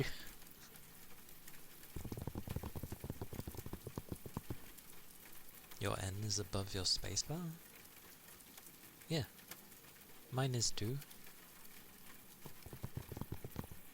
Like, above the spacebar, like on the very left side of the spacebar, so where it begins, I've got like C, V, B, N, M, and then a colon. That's the length of my spacebar. That's what it fits. But that's what's directly above the spacebar. WASD. WASD. Yeah. I don't have like too much of a large gap on my keyboard for movements. However, this is meant to be like an artsy keyboard, not a mechanical, so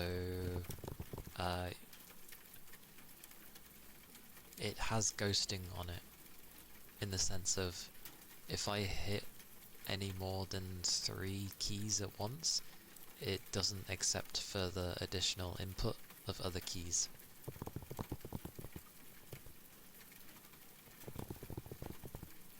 Your spacebar only goes from C to M. That's okay. Mine's like mine's like a laptop-ish kind of keyboard. I just like it because it's wireless, and like I only have to charge it once every month and a bit. Like it lasts for ages, because this top bit it has, I assume, is the battery, which is massive, so it explains why it lasts for so long. Yours goes CVBM and BNMM. Oh, wait! I just remembered. American keyboards are different to English keyboards. You have a few less keys than I do. I forgot about that. Yeah, you don't have as many keys as I do. The American keyboard, there's a few less. Which makes sense, because the keys that you're missing aren't really very important, so I don't know why they're still included. Yeah, let me check. Hang on.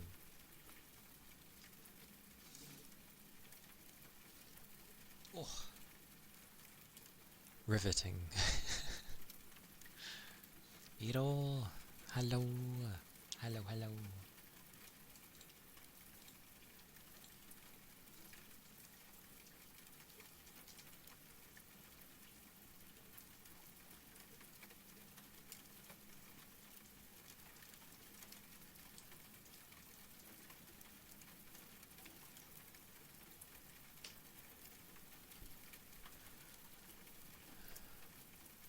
Yes. So US keyboards are like 101 to 104 keys in full-sized form.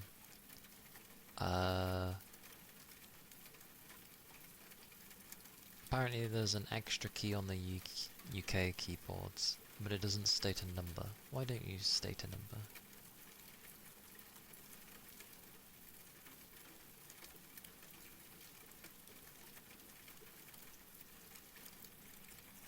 Give me numbers.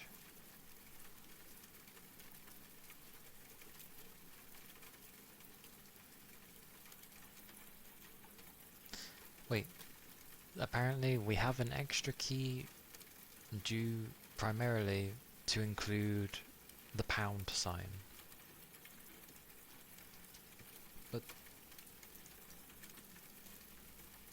But that just goes on the number 3. But I know on the American keyboard, obviously you guys don't need the pound sign, so you just have one of the extra things down here, I think, that's smacked onto that. Yeah, you've got the hashtag. Hey little beast man, welcome in. Hello. The hashtag, for me, is right next to my enter button, my return button.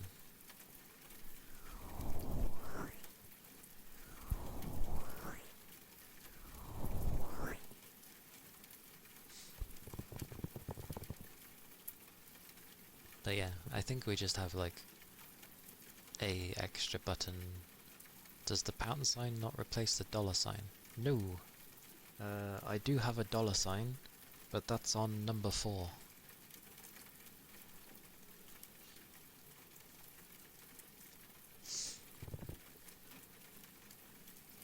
Yeah, I know. UK keyboards still whacking the $ for some reason. Oh, actually no, it makes sense.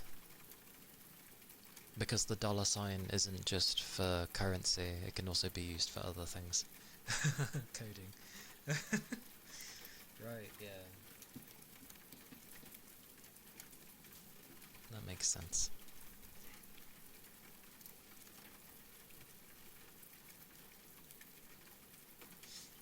But,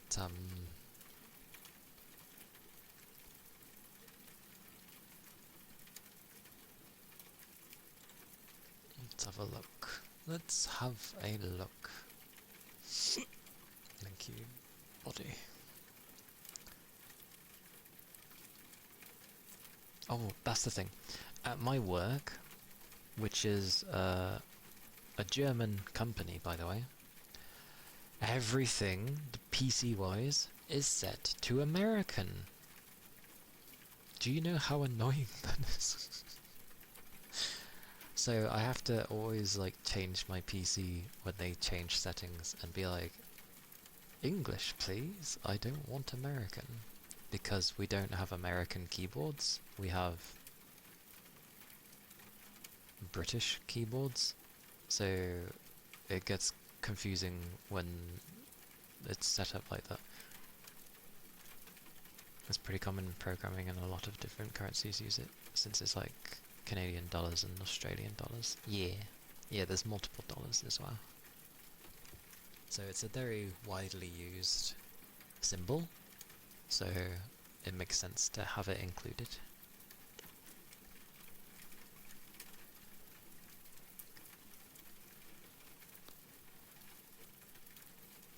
Like,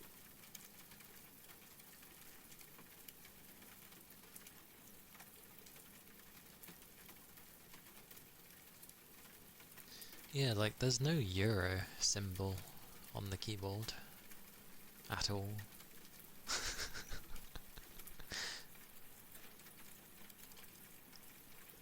Like if I wanted to do the euro sign, I wouldn't really know because it's not on my keyboard.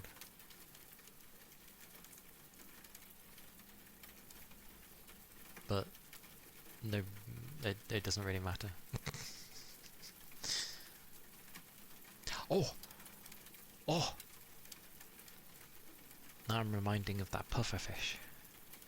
I saw a thing as I was posting my, my typical thing on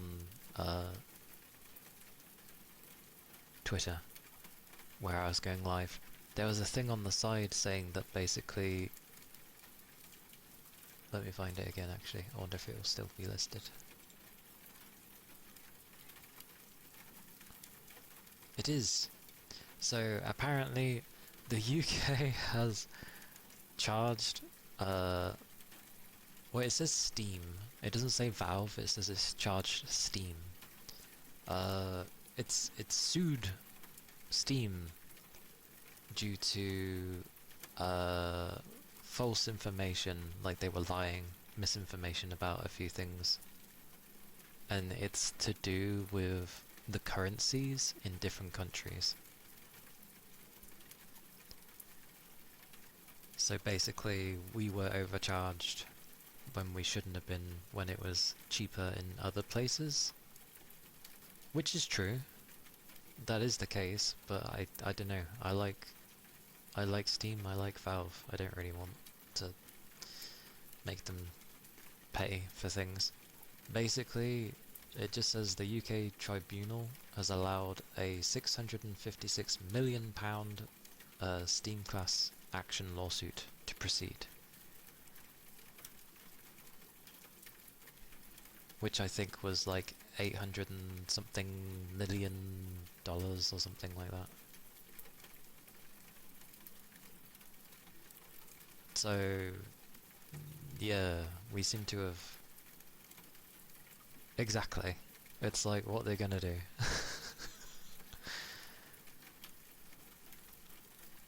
but it's meant to be to do with supposedly the gamers that got affected in the UK, and I'm like, in what way?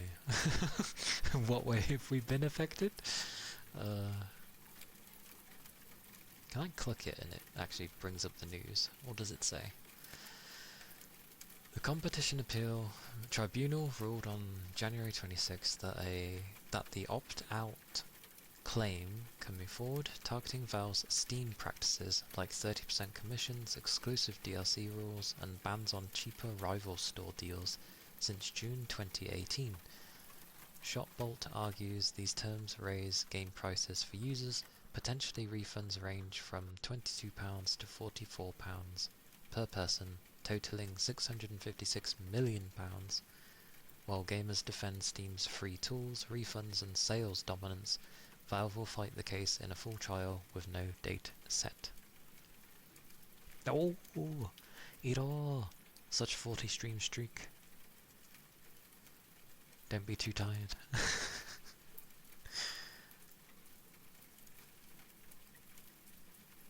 But thank you for the 40 stream.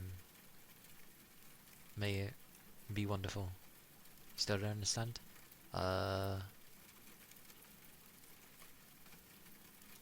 What is it?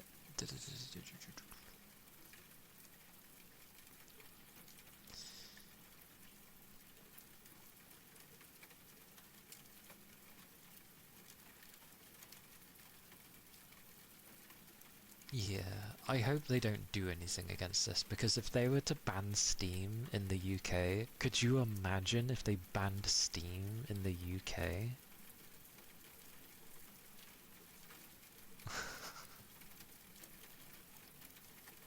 Like, or if they tried to ban Steam in the UK, I think a good portion of us would actually be like, no, you utter numpty, don't you dare, it's where we get our games. You've already imposed this stupid thing where it's like, you hide things from my Steam, if it's even remotely, like, well, it's supposed to do with the sexual games, but it's like, it doesn't just target the sexual ones, it targets the, I don't know, it picks really weird ones. There's some where they're not sexual at all, they're just like normal games, but for whatever reason it blocks it, and it's like, you need to have a credit card if you want to see this thing, because of the stupid UK blah, blah, blah, blah, blah. Anyway, I don't know what's going on with our government, and I'm not apologising for them either, because they're a bunch of idiots. They don't seem to be helping anything. They're just, as always, doing their own personal agenda of what they think people should be. You know, what they should like, what they should have. Absolute ugh. The thing is, I don't know. It's flippin' stupid. Like, can you stop going after Steam, please? I like Steam. I play all my games on Steam. I feel enough people would complain enough if they remotely tried to do anything like banning it. Or at least I would hope enough people in this country would do something to state, you know, that this is unacceptable. Can you please leave our stuff alone?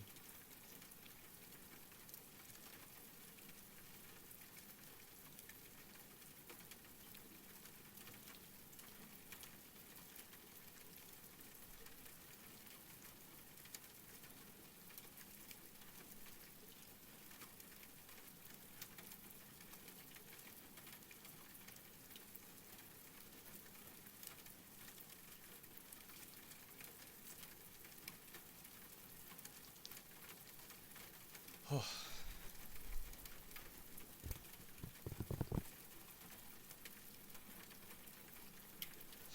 I just want them to stop poking their nose in things.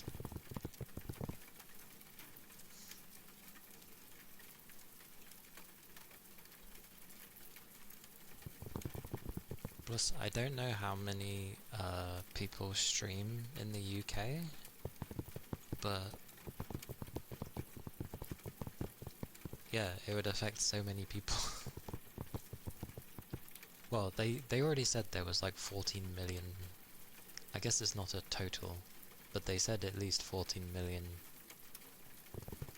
Steam users in the UK. So I assume there's more. But I'd like to think that those are the proper ones and would be like, yeah, no, leave this alone. And the payout's not even worth it. 22 to 44 pounds per person. Or lose my ability to play any games at all. No, I don't need this pittance of money. Like, go away.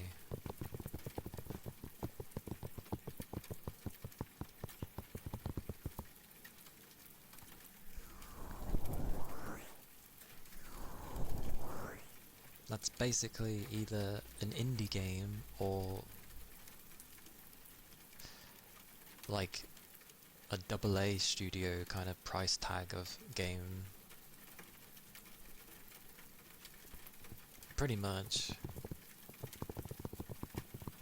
So yeah, good luck to Valve. Please knock some sense into whatever the hell they're trying to shove down people's throats. Because it's not Valve's first rodeo. A lot of places have targeted Valve, and they've always somehow won. Good on them.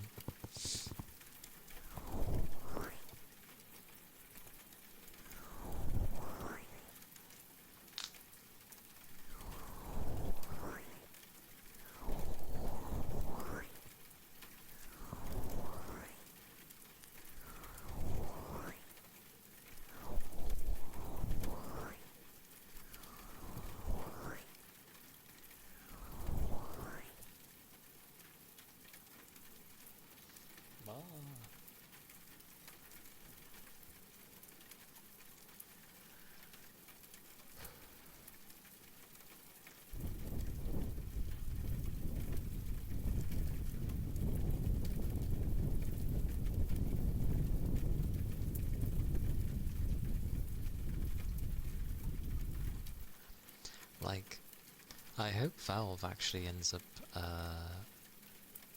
making their own bank or whatever, because of the thing with like MasterCard and PayPal and all that things, and the bank has a lot of power, like banks around the world and stuff. So yeah, I hope Valve somehow manage that, because Valve having their own bank means that they wouldn't have to follow these stupid rules. They could have their sort of set ones that they have that are good, hopefully, and they would just make things a lot easier. My Valve credit card. Hell yeah, sounds good to me.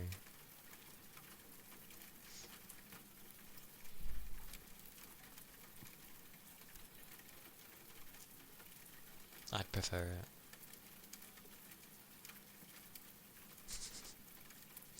The fact that Valve can be big enough to basically be a bank is insane, honestly. And yes, some ear cuppies.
goes with some air cuppies. Oh.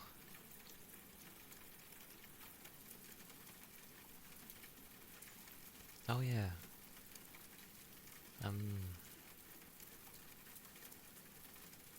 Great googly moogly. Hey kitty. Thank you for the head pats. Whoosh, whoosh. Wah, bah, bah. Poke, boop, bah. Great googly moogly. I knew it. I could feel it. I could sense it. I could sense. But I hope you're doing well.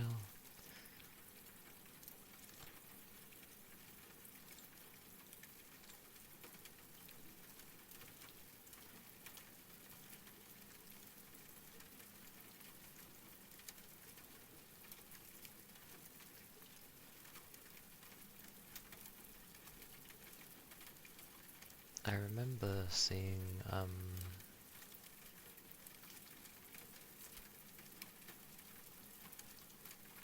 like, Enfield a while ago. Like, I still had the old site, and I remember when it suddenly stopped working at one point. And forever. I don't know what happened to the old one, but it doesn't work.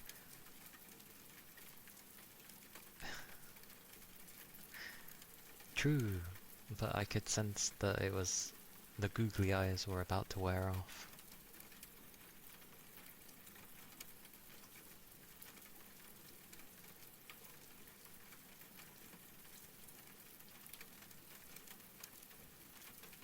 Not the sensing of you approaching, yeah, just the sensing of the googlies ending.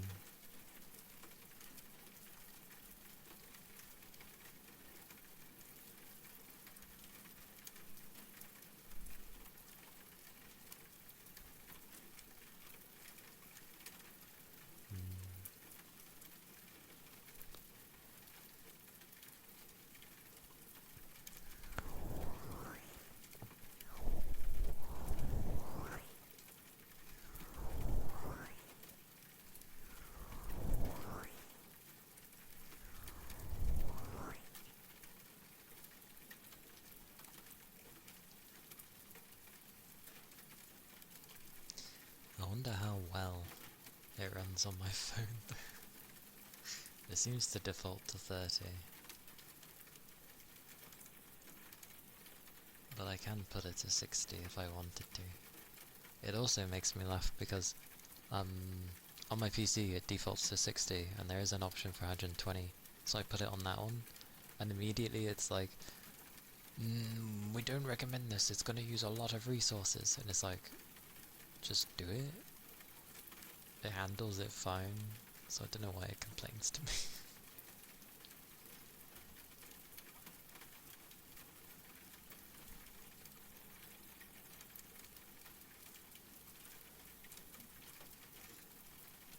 It's nice and smooth.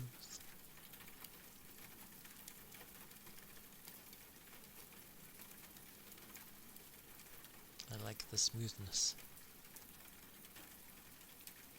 Oh, it's okay. As long as I'm not doing too much, the PC just ends up being like, okay. Like, surprisingly, it doesn't use that much of its 3D side of things. I don't know what it's actually called, but like it doesn't go up very high. Like if that thing was to reach 99, then it's struggling really hard. But it doesn't go up too much. It just uses a lot of VRAM and normal RAM. Which is already insane, because I don't think I've seen any game use as much RAM as that game does.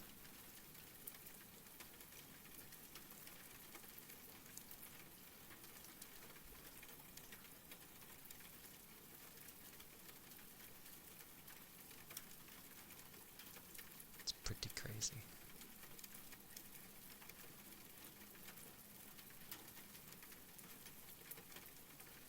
Oh.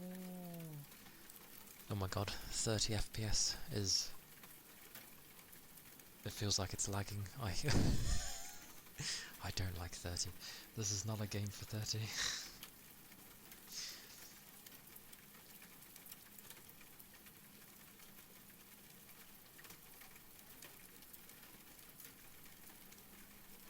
I'm just testing, by the way.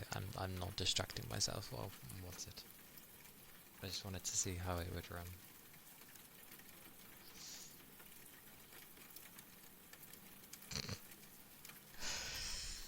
It doesn't like being put on 60, apparently.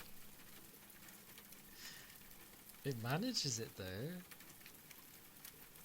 Oh, it more than manages it. But apparently it uses the whole device to do it.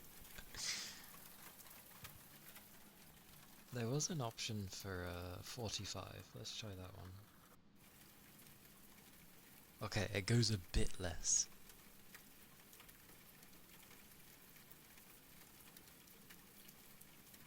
Yeah, I could be okay with 45 on a mobile device. It can handle 60, but it has no headspace if I put it on that. I don't even know what half these things are. My outpost management. See, these are the kind of things I can do without going on.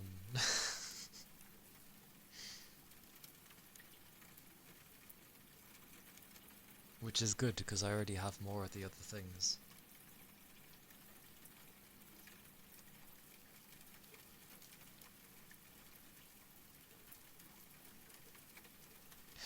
This feels like cheating. It's not, obviously, but just nice.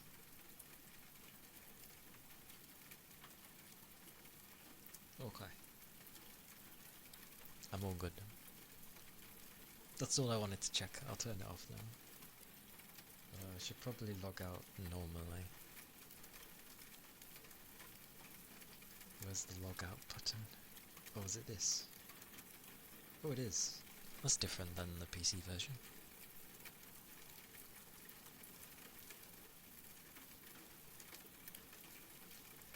Oh, that was something I wanted to ask Rain. Because you use the female MC, don't you?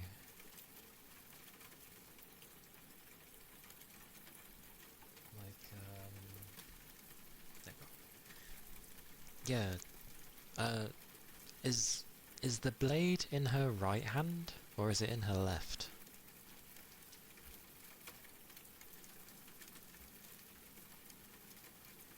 When she attacks. It's in the right? Oh, okay.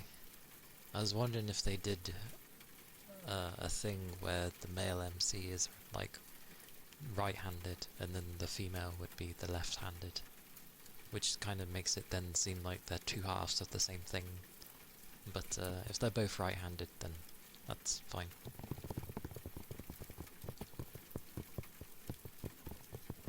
Usually I would go for female MC, but I don't know. I like the guy. The guy is cool. And I'm in the mood to be the guy. It's nice because you can switch.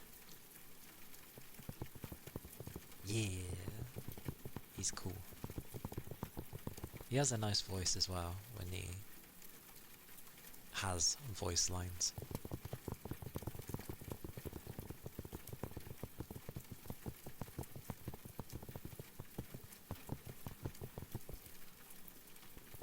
I wonder how the female side has been, because apparently it's meant to be pretty cute with some of the reactions.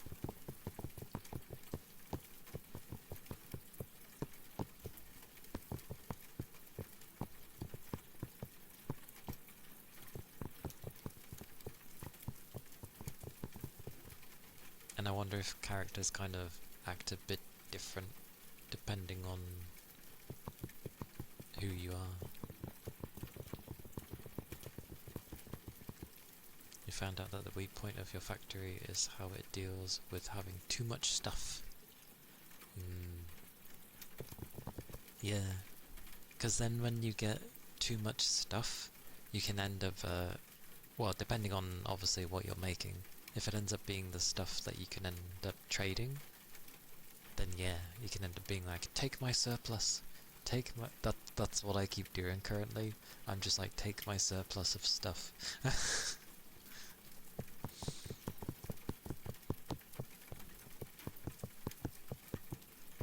Like, and I've now got to the point where like the first sub PAC place, the shouter place, I've ranked that up enough. Or sorry, I've got the points high enough now that I can rank them up. So I'm like, oh, I've not done this yet. Cool. Turns out about 3 transfers gets clogged and breaks production lines if you don't have enough depot space. If you don't have enough depot, as in like if you end up maxing out within the depot anyway.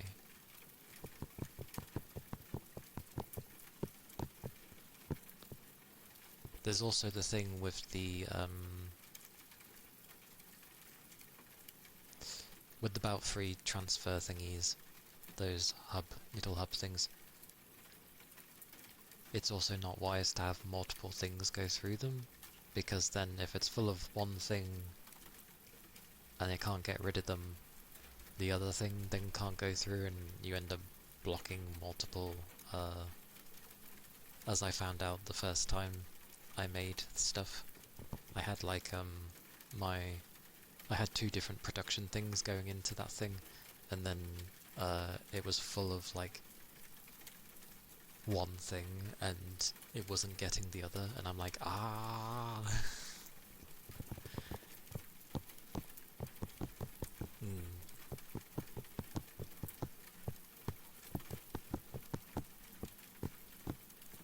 I feel like the free transfer belt thingies, I know they have a proper name, I've forgotten, but like,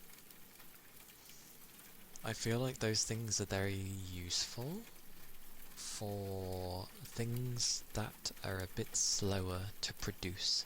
So if you were to put them at the end of like the battery, like when you're making batteries, if you were to put them on the end of that, because there's no way in good graces that the batteries take absolutely forever to make, so there's no way you're gonna have too many of those. Well, unless your production facilities are just making too many to the point that, you know, you're full. I haven't done that yet. I should eventually, but not yet. Wish there was a toggle option to just dump access like you can with quick transfer from your inventory. Yeah, because I was looking for that as well. I was like, surely there's a way to just like get rid of it or something, but the horribly quickest way is to, yeah, put it in your inventory, but if you end up having too much stuff, you're then full of it, and then the discard option appears in your inventory, and I'm like, okay, so you allow me to dump it from my bags, but I can't dump it from like the facility's bags, so to speak. And I'm like, why? Let me just dump it. It's an odd thing. But I'm assuming they aren't expecting you to have like clogs, because the whole point is that you end up becoming, I guess, proficient enough that you don't end up having these clogs and things just move like they're supposed to. And it's like, yeah, but we're learning here, like, god damn it. You accidentally ran out of batteries and your whole factory shut down. No! The horrors. That does suck, by the way. Turned out there was a random bout to one of the things for factory production for no reason that broke the whole thing. Eee. That's exactly why I deleted everything initially of what I had, and I restarted again because it was eating all my stuff, and I was like, okay, I still technically don't make enough batteries to always power the 4 like generators that I have indefinitely, but it's still powering enough of them currently. Again, I will eventually go through and properly make a factory thing once I've got everything that I need. The main thing I am needing currently is something to do with one of the plants. I haven't seen it yet, but it's needed for a lot of the parts that I want to end up making to make the other bits and bobs. I think it starts going towards the purple grade items. So literally all I need is this plant so that I can, you know, start auto making it. But I haven't found it yet, so I guess I gotta progress further. But as soon as I have this plant, I will it will open up the new section of my production. Or the next step of my production, I should say. So I'll go from the sort of lighter blue coloured thingy mabobbies to the more like the darker azure coloured blue, which will be nice. I look forward to it. I don't know if anything goes beyond that. Probably. It's a never-ending cycle. It's just the next thing, next thing. It's like, no.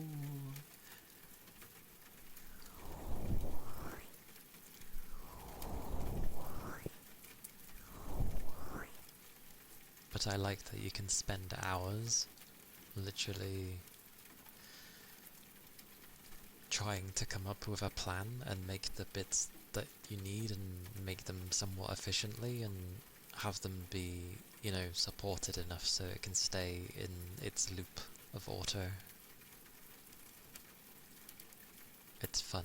I like these things.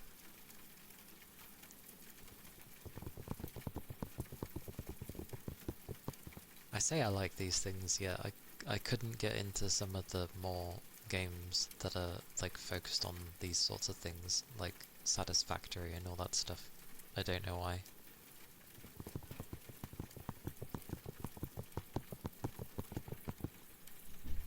But I've gotten into this one.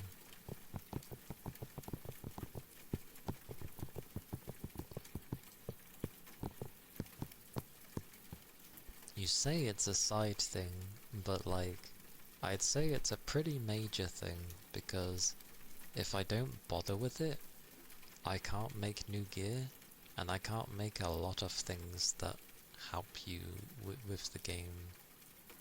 But in a sense, it's not... It doesn't have to be the main focus, no. But it does benefit you to bother with it.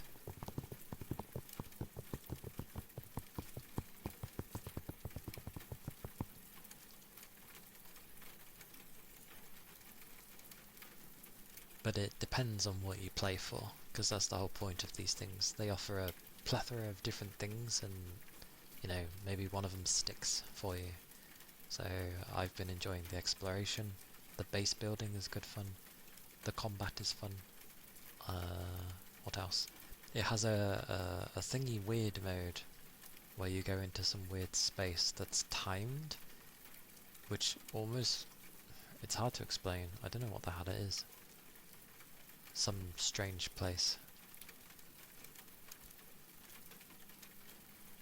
It's pretty funny how separate the main story is from the production part. I mean, I get what you mean.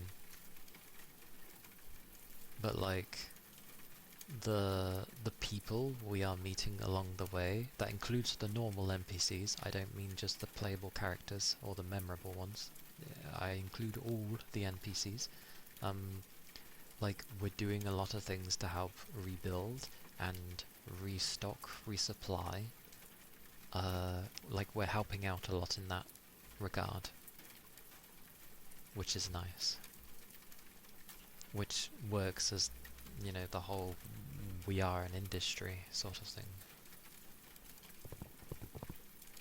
You got to the part where you need to fix the generators to get into the science park, and it required 30 amethyst parts for repairs.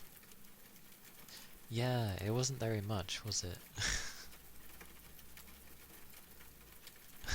You sold 4,000 of them to the outpost. I mean, the numbers are gonna be a bit outrageous, but blame the fact that it's... I don't know, I gotcha, I guess. But yeah, it is quite funny. Oh, we need to repair this. We need these bits and bobs. I always find it funny in games where you offer these sorts of things where it's like a production thingy. I guess they want to make sure they don't block.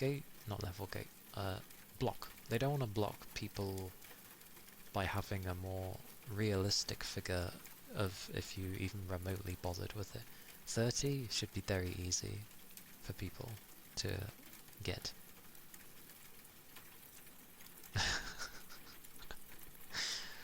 Batteries are so hard to get, Toby. Actually, I did end up having a surplus of the green batteries, which is like the first level of battery you get. I was actually getting a surplus of those. But when I switched over to the blue ones, the next level, I still don't have a surplus, but I haven't bothered to like make it self-sufficient at the moment. But I should, because the amount of extra credits you get for trading at the outposts with the blue batteries is insane. So the main thing I'm trading now has a value of like 1. So I trade like 10,000 of them, because I can do that about... Well, okay, if we go from the time of when I get home, so take it from 3 PM, and then go towards 10 PM, I could trade in 10,000 about 3 or 4 times, and I haven't even focused that hard on producing this material. You started carrying batteries and turrets on you? Ah, yes. Yes. I have seen people do that. People putting like crazy turrets around the more difficult areas.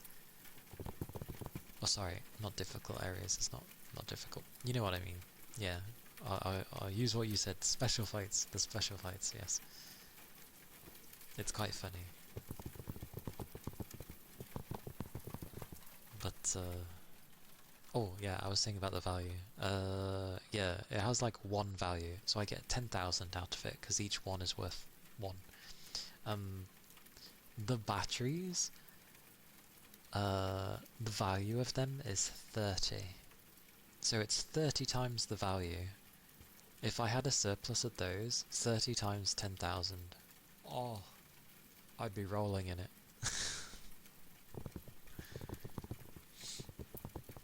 Getting quick deploy turret abilities like you had in the prologue fights would go so hard. I know! I really want something like that. Not to mention, the thing you summoned at the very beginning of the game isn't even a damn turret. It's like a flippin' cannon. You summon 2 big-ass cannons. And I'm just like... why do we even need to do anything? Just summon these things.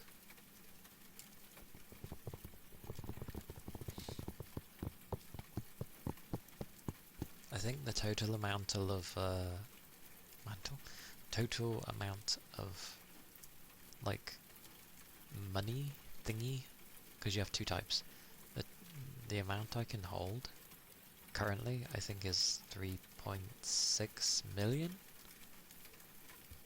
I'm barely holding like 120k at the moment, but yeah, I'll focus on blue batteries eventually, and then I'll have a surplus, and then I can start trading loads of things and making loads of money, and then I can upgrade things very easily.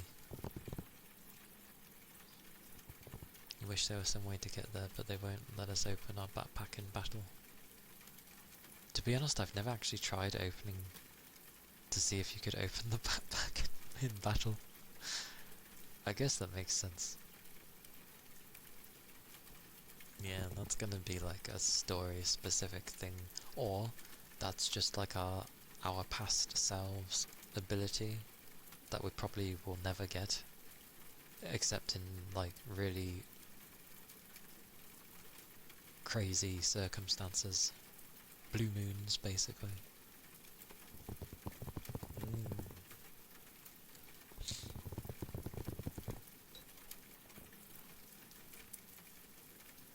It would be cool. If you could click really fast, you could use more healing items than the tacticals let you use. I'm glad that they have tacticals though. I appreciate it has a auto use. I haven't upgraded my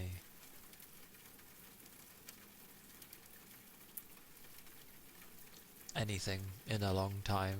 Like my arm, like what, I'm level 60 for the characters. They're still wearing like level 28 gear and level 20 for some. I haven't upgraded the gear at all. Or the health thingy. Like I'm still using the very first health thingy.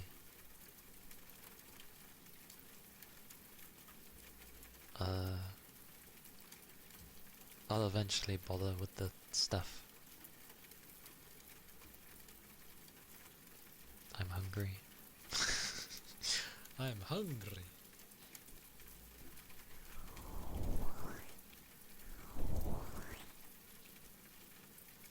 Ah, the yellow powders. That's healing over time, isn't it? For food, I have no idea. I was asked what I would like for dinner today, and I was like, food. And then like, yes. So I ended up saying like ravioli. So probably not ravioli, but we shall see. I'm not going to be surprised if it's anything potato based, because somehow it's always potato. Eat good food? I hopefully, yes. I hope so.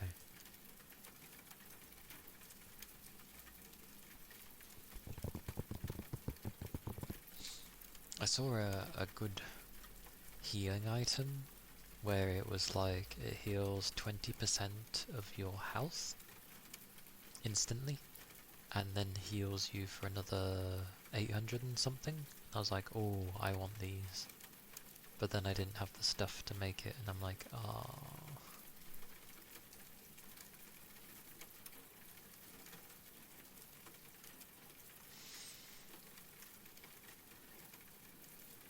Because that's more than what I currently use. The ones I currently use heal me for like 300 and something. So it has to use it like twice.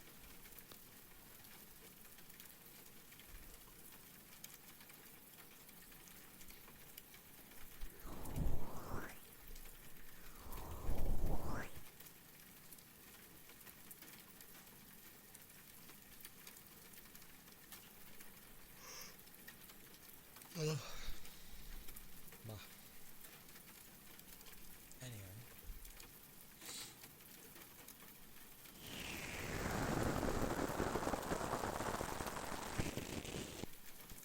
What about everyone else? What glorious food shall be happening today? Or have people not decided yet?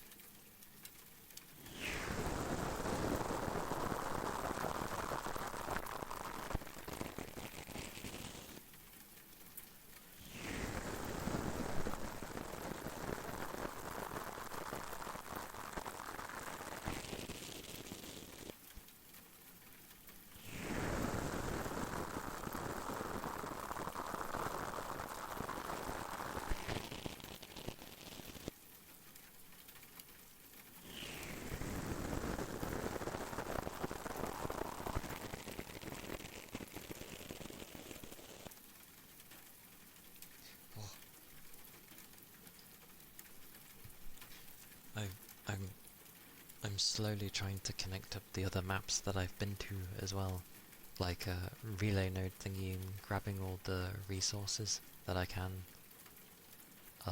So that's fun, trying to figure out like which is the best direction to go for the relays and where to split them so I'm not using too many, because you do have a cap of how many you can place per map. So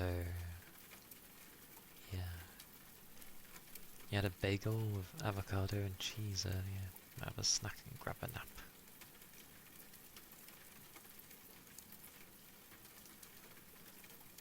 Interesting that my brain tries to word that the other way of grab a snack and have a nap. But yes. I still haven't tried avocado. Sounds tasty though. Like, a bagel is basically a donut bread, as I like to call it. So,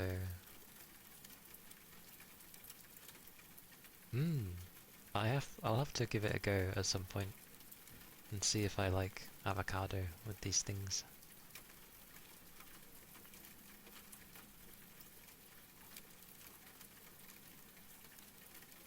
Because I see a lot of people have it with different foods.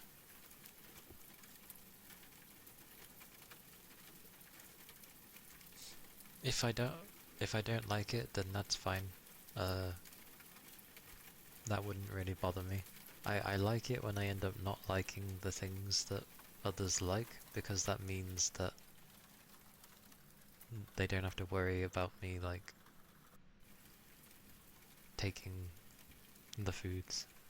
Not that I would take other people's food anyway, but when people like to get it in their head of accusing things, it's just like, well, it can't be me, I don't like it.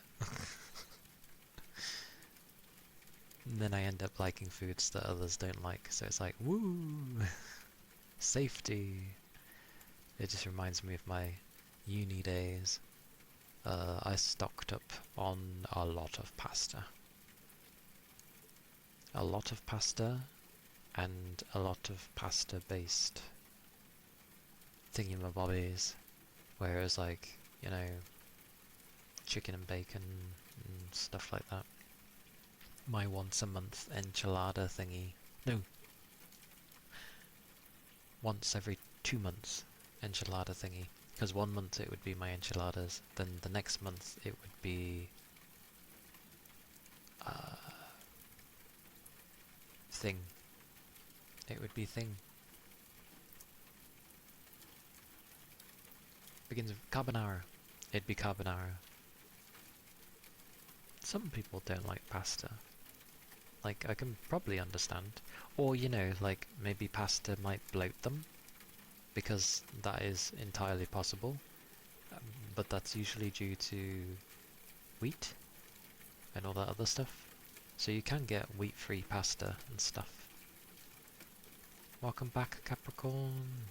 I thought that you had tiny chores. That was quite a while. No? Welcome back though. I hope all your chores are done.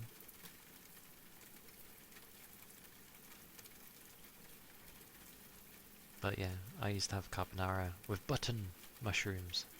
I'm not too big on mushrooms, but button mushrooms, I don't mind. They went well with the carbonara.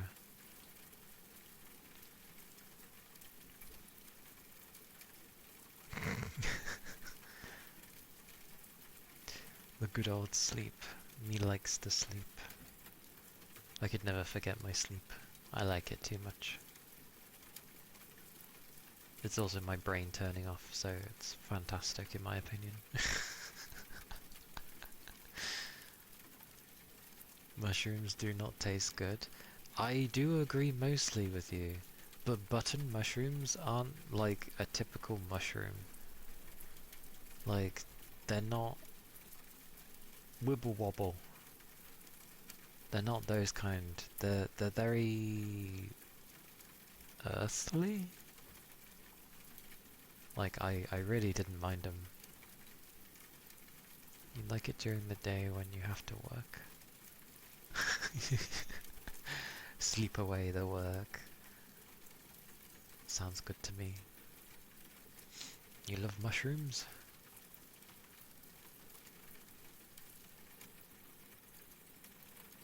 To be fair, the only mushrooms I can really remember trying is button mushrooms.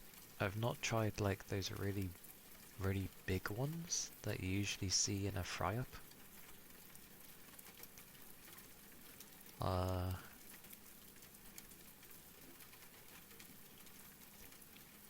Yeah, button mushrooms.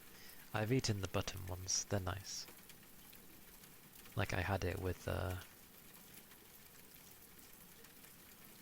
yeah, carbonara, so there was pasta, there was cheesy sauce, and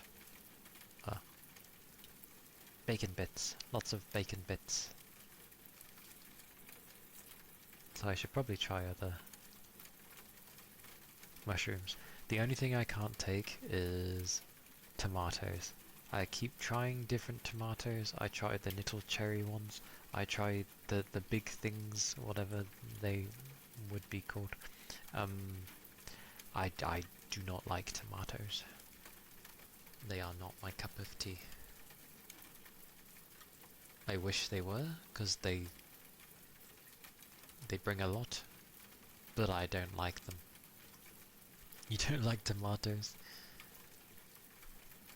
You like mushrooms and stuff in stroganoff? Very savoury. I don't know if I've tried stroganoff. There is one that is available in your hometown that's like a whole plant. It looks big and leafy. Oh sorry, it's big and it looks leafy. Tastes so different from the button mushrooms, but you like that one too. I don't mind trying mushrooms. They're meant to be nice. Like different ones. And as I like button mushrooms, it works for me. I do not mind trying them. But tomatoes? No thank you. I do not like tomatoes.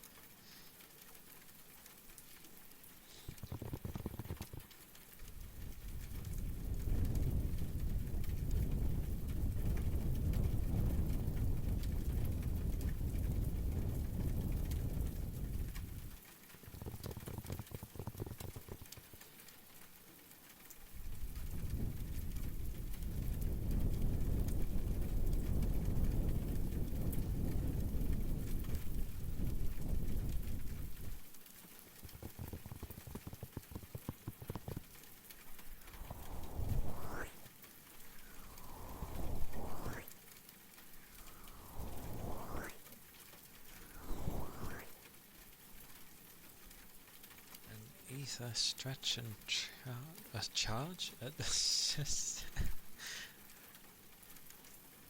Oh no, I was right. Ether charge and stretch.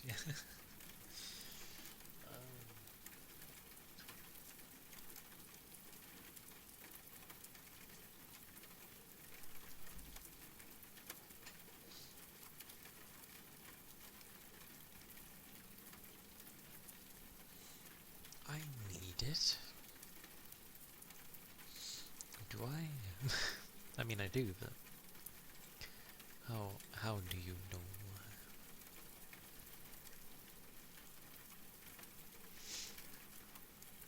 My eyes are getting puffy though, and my stomach was like, or I guess the stomach is more like.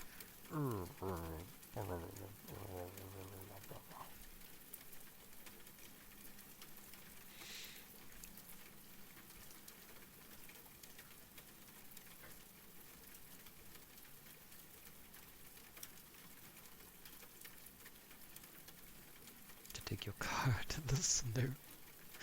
Good luck, rain.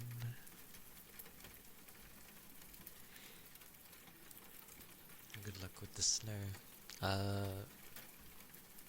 If it does take fairly long, remember to take little breaks to, I don't know, warm yourself. Reheat yourself. I don't know. Just make sure you don't get too cold.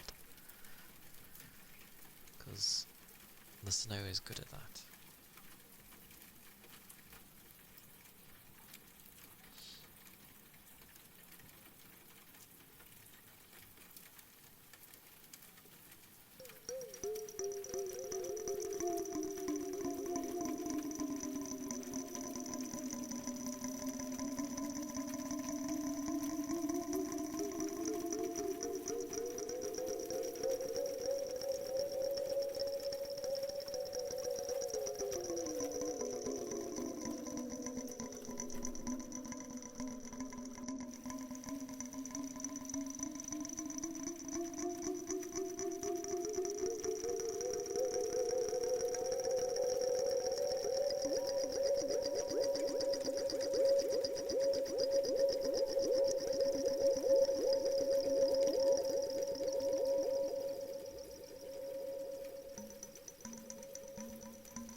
Was the water jar.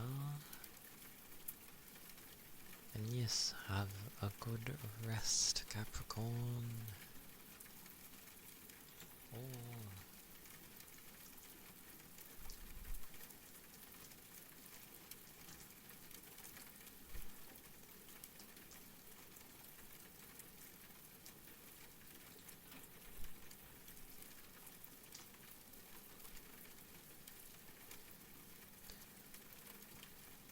Yes, wishes? Like the cotton? The cotton pants? I assume you mean the cotton pants. Wait, yes, wishes?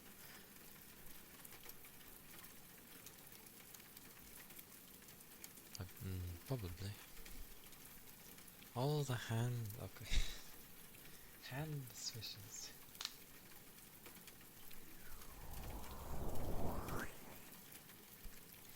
I don't know, my memory is always diabolical.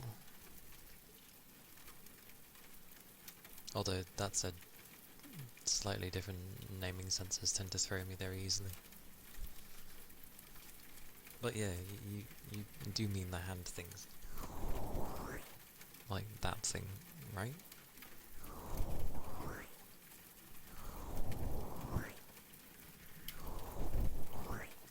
Okay, that's alright then.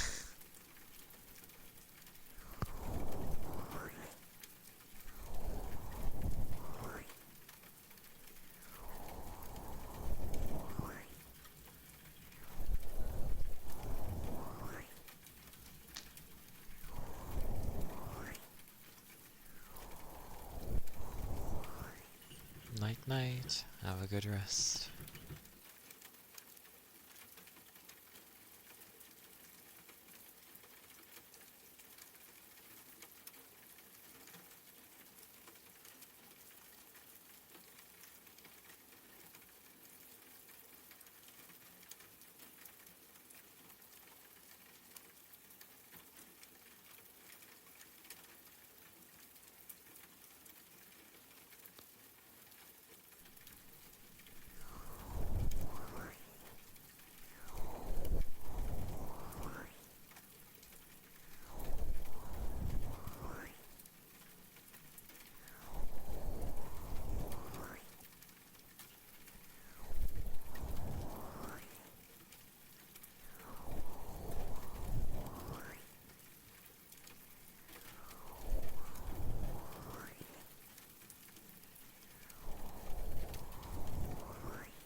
ear swishes.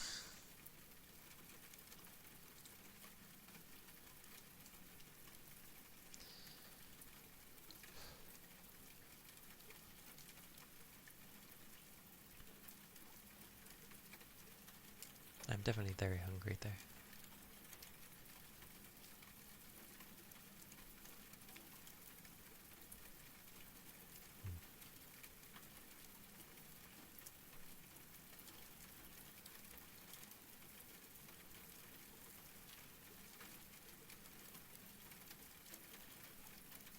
Hmm.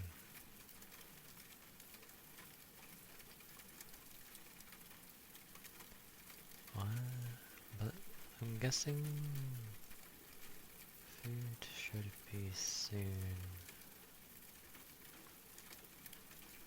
So I will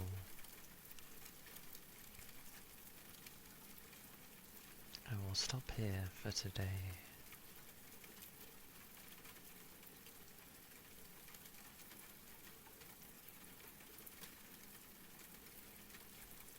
Yes.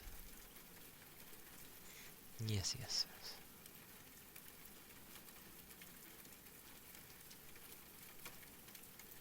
Yeah. I mean, I have the natural ingredient of my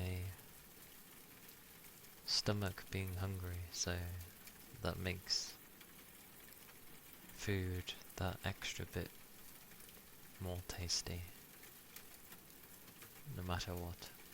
Well, within reason of my taste buds.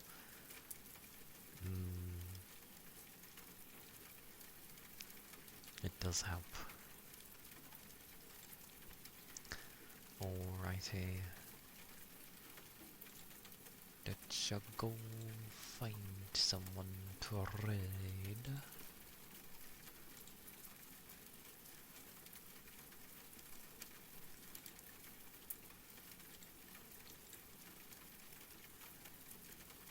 All the boutons.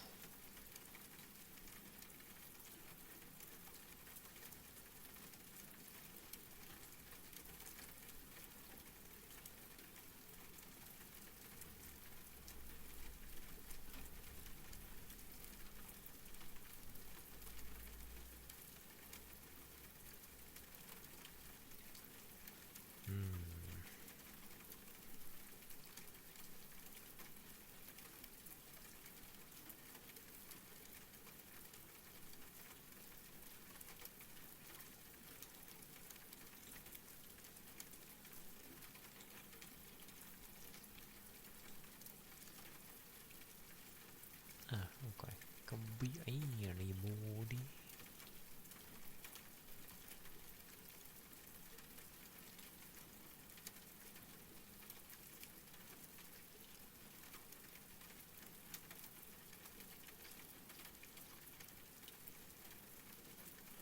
Ah yes, I forgot what I'm like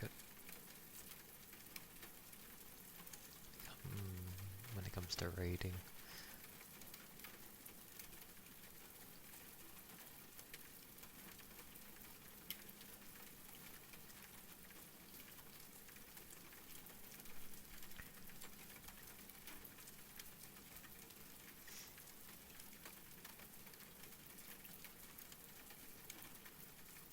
I'm gonna go raid Peach. Cause I said so. Yes. Or I do wonder what food will be there. I wonder. But yeah, thank you for all stopping by and for being here. Thank you for the follows.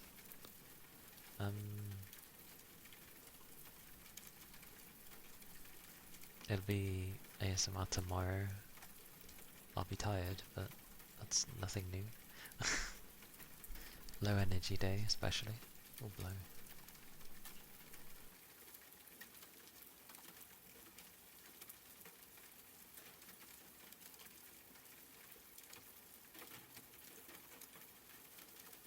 But yes, do take care of yourselves. Or bye bye.